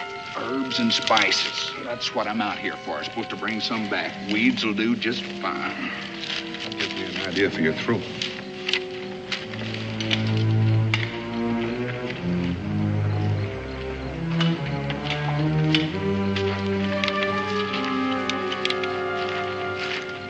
Them herbs? No, it's more like red pepper. Chew it and swallow it. Makes your throat red and inflamed. Oh. Look, Dan, if I don't come out of that fort... Don't come out. Unless there's an emergency or unless the rifles have arrived. By the way, you might let the redcoats pick up your trail and follow you, and that way you'll seem perfectly innocent. You know what? I gotta hand it to you. You think of everything.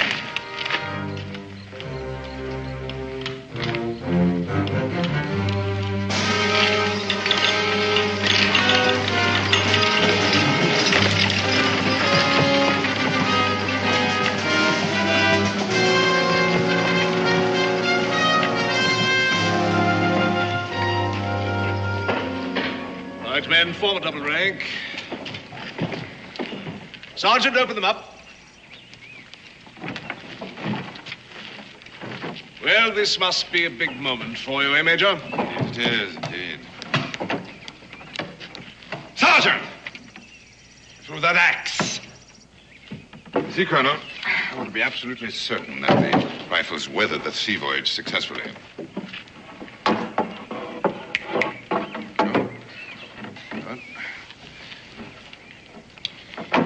There, Colonel. This is the weapon that's going to bring a quick end to the fighting. Yes, I believe it might. If it's all you say it is. Oh, it is. It is indeed, and more, I assure you. I don't suppose you'd care to give us a demonstration, would you? A demonstration? You mean right now? Yes, right now. Why not? Yes, indeed. Why not? Corporal. Sir. Arrange a target for the Major, will you? Sir.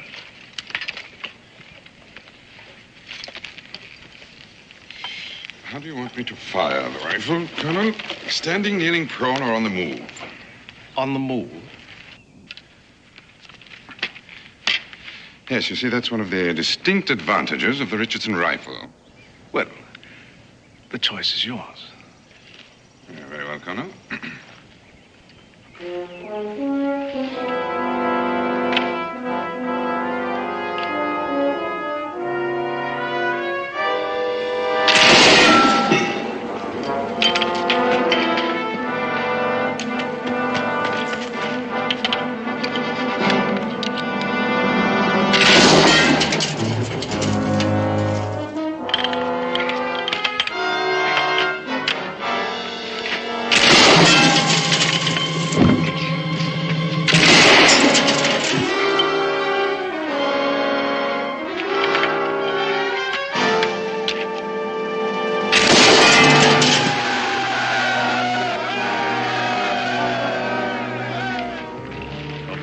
Impressive demonstration, Major.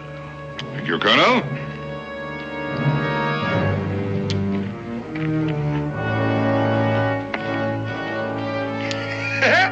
That colonel was so cocksure that he was walking you right into a trap with that rifle, and all the time you was planning to walk him right into his own trap. Oh, it warms the cockles, Mingo. I do say. Well, the important thing is he's just about convinced that I really am Major Richardson. That should give us a little more freedom to work something out. Now, if nothing else happens to arouse his suspicions, we might be able to...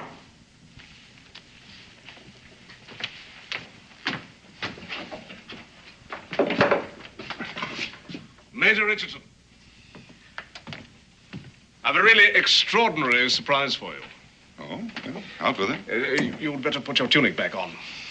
Don't tell me Barnaby Halstead has arrived already. No. I said a surprise. What could possibly happen in the middle of the afternoon in a frontier fort that would require my being formally attired? The arrival of a member of the fair sex. And I do mean fair, Major. You ought to be congratulated. She is a beauty. She... Yes, her boat docked in Yorktown yesterday. All the way from Liverpool, just to surprise you on your birthday. And she's in the sitting room waiting for you right now. Well, can't you guess, man? Miss Ellen Courtney, your fiancée.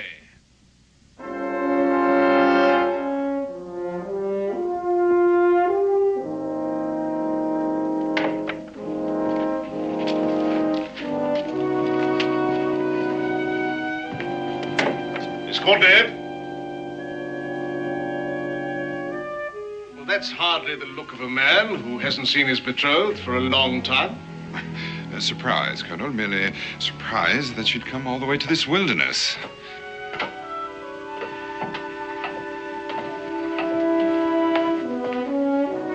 John, darling, how wonderful to see you. My dear, how can I ever tell you how happy I am? You almost scared me out of 10 years' growth. Poor dear. The shock of seeing me is very nearly undone. Very nearly. Well, I'm sure you two don't need me around. We'll see you at dinner, I hope, Miss Courtney. Surely. And she's brought a real surprise with her, too. Oh, Chester, Sergeant Miller, who brought in the rifles, has potions and ointments for all sorts of ailments, and he knows a bit about medicine, too. I told him about your throat. He's waiting in the North Barracks to have a look at it now.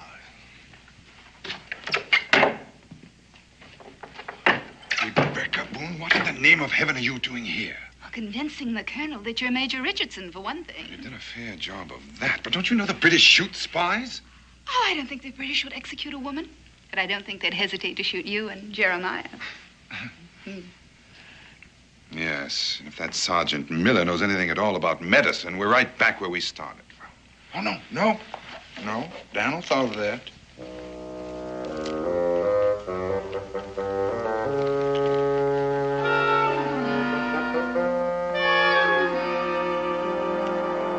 I'm on fire. I am burning up. Good. Now's a fine time to show your throat to the sergeant.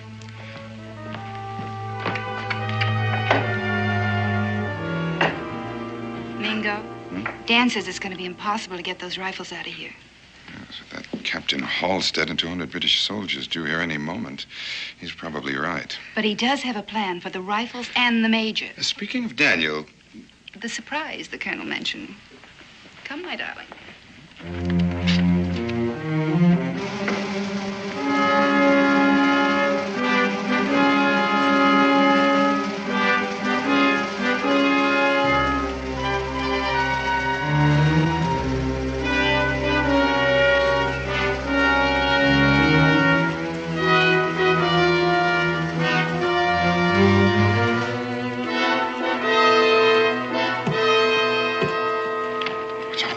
The surprise. It's the rest of your things from your flat in London. You couldn't bring them when you came. Since we're going to be married, I thought... Yes, I know, but where's Daniel?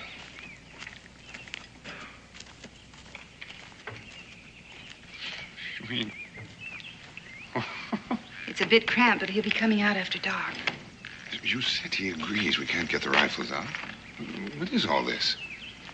Well, he doesn't want the British to have them either. And as long as they have Major Richardson, they can manufacture more. Yes, but what are we supposed to do? Of course, darling, we'll have to buy more things. But you'd be surprised how comfy it'll be when I get it all fixed up. Yes. Colonel, can't men be difficult? Forgive me for interrupting. But I've just come from the barracks, Major, and that orderly of yours has a fierce-looking throat. However, Sergeant Miller tells me that he has a swab he's sure will clear it up in no time. He assures me that Chester will be having his voice back in a matter of hours. Oh, I am glad to hear that. Major, I didn't break in like this to tell you that. Not principally, anyway. Well, what is it, Colonel? I want to apologize. I've been keeping something from you out of, well, mistrust is the only word, I suppose. Mistrust, Colonel? Of me? Yes. We captured a fellow, a very convincing talker. Obviously a rebel spy who told a wild story and claimed that he was you. And that you were an imposter. But surely you didn't believe him? Well, no. At least not at first. But he knew so much about you, about your rifle. He even knew Captain Halstead's first name. Fancy that. It only goes to show how devious these colonials can really be. The audacity of the man. Well, that didn't really convince me. But when he said that your orderly had a sore throat, or at least was feigning a sore throat, well... I see, of course. He was spying on us on the trail. You're perfectly right, Colonel. We must all be vigilant, constantly. You're very generous, Major. Not at all. Colonel, what will happen to the man? The spy? Well, he'll face a firing squad. When? Dawn tomorrow. Well, that's all right. Pardon? I mean, I'll be back in my room at the hotel in Salem. I wouldn't want to see. Of course. Well, dinner, then? Horace. Oh, I almost forgot the best part. He insisted that you were an Indian. An Indian? I? An Indian? Can you imagine? Fancy that. That is amusing. An Indian, I? An Indian.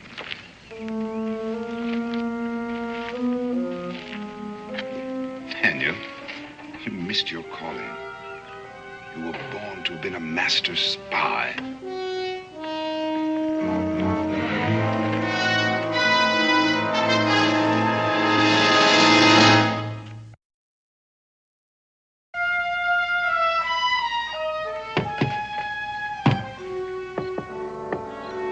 Daniel, it's time.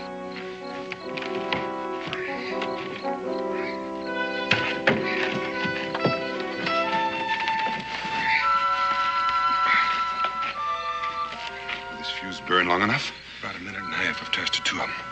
Where's Becky? Inside. I'll need about 10 minutes and then get him out of here. Right.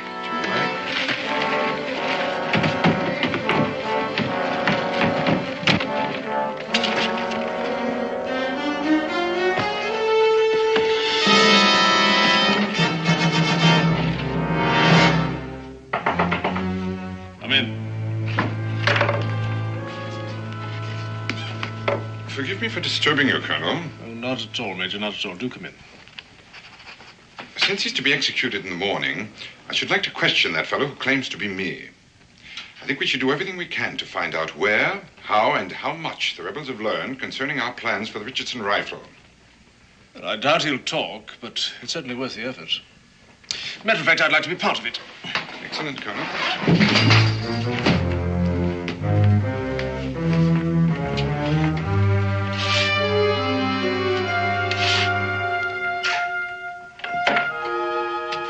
Miss Courtney, I didn't realize you were still here. John will drive me to my hotel in Salem shortly. Don't you think it would be better if Miss Courtney were not here when we question? You're probably right, Colonel. You'd best wait upstairs, my dear. This may prove to be somewhat unpleasant. Come in.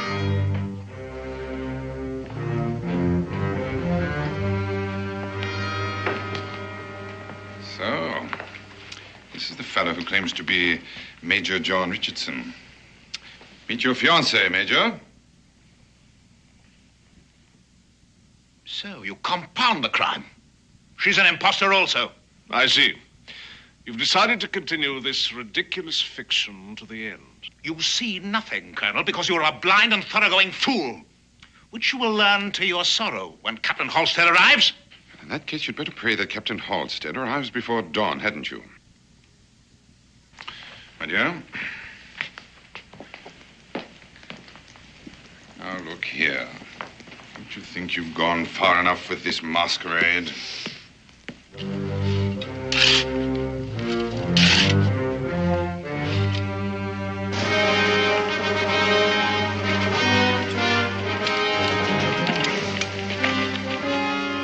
Captain Halstead, Corporal. Yes, sir. The colonel's expecting you. But the troops, sir, we thought you were coming with them. Bivouacked half a mile down the road.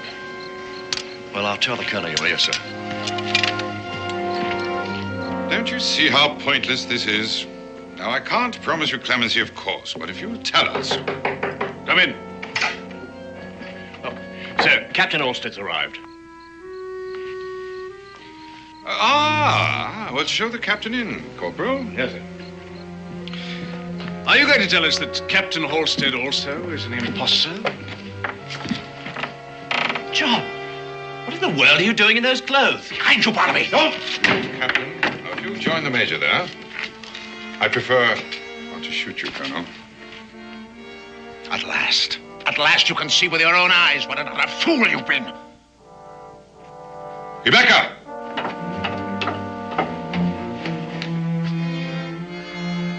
See that Major Richardson doesn't move while we take care of them.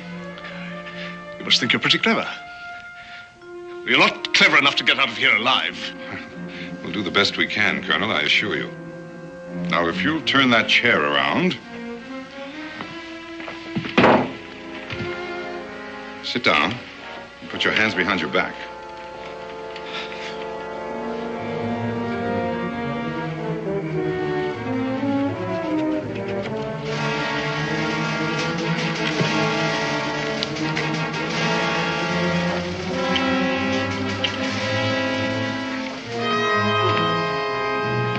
Be grateful, Major. Leastwise, you ain't gonna be shot at sunrise for spying. Meet you at the wagon, Jeremiah. You ready, Rebecca? Yes. Remember, casually now.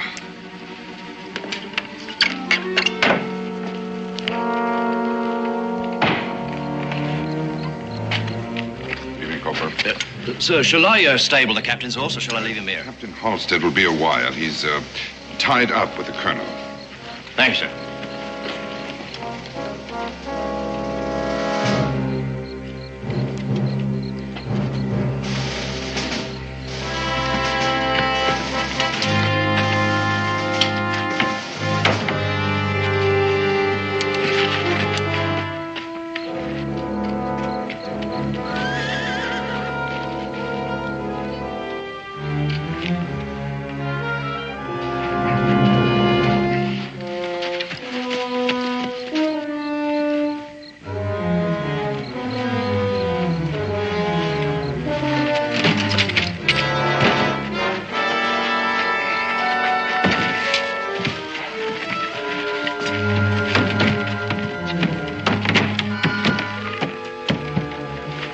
Daniel, we're ready.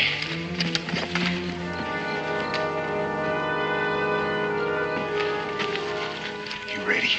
Right. You say that fuse will burn for a minute and a half. You sure it'll blow up all those rifles in there? When that gunpowder goes, those that are not blown up will be burned to cinders.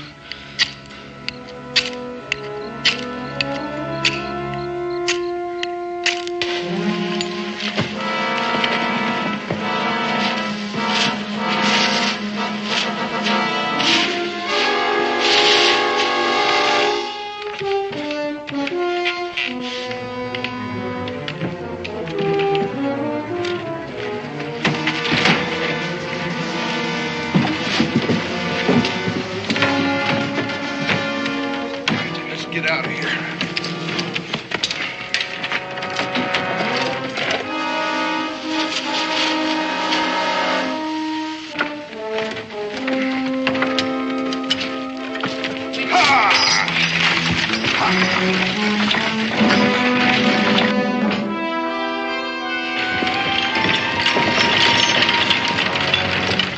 Nice night for a ride, sir? Yes, isn't it, Corporal? Will you be coming back from Salem tonight, sir? As a matter of fact, we won't. We are in a hurry, Corporal.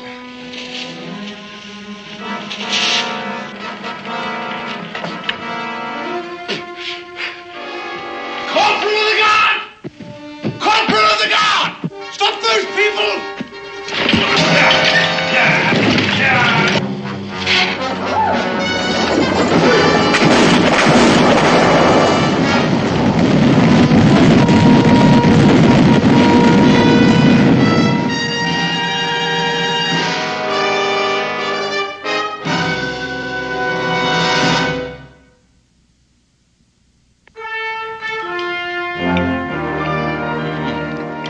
Mighty good.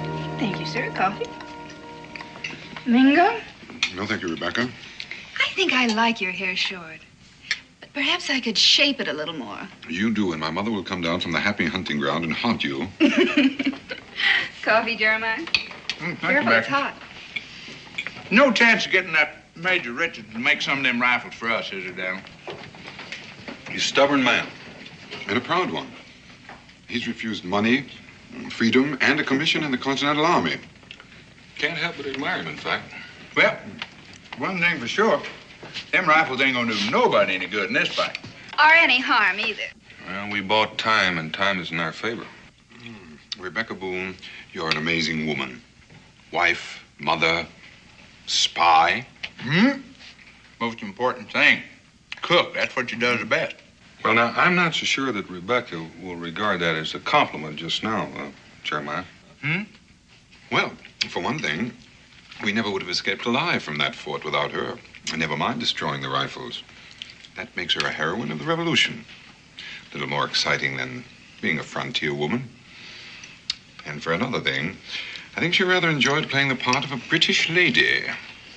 Is that a fact, Becky? Well, I surely did hate giving those lovely clothes back to Mrs. Devery.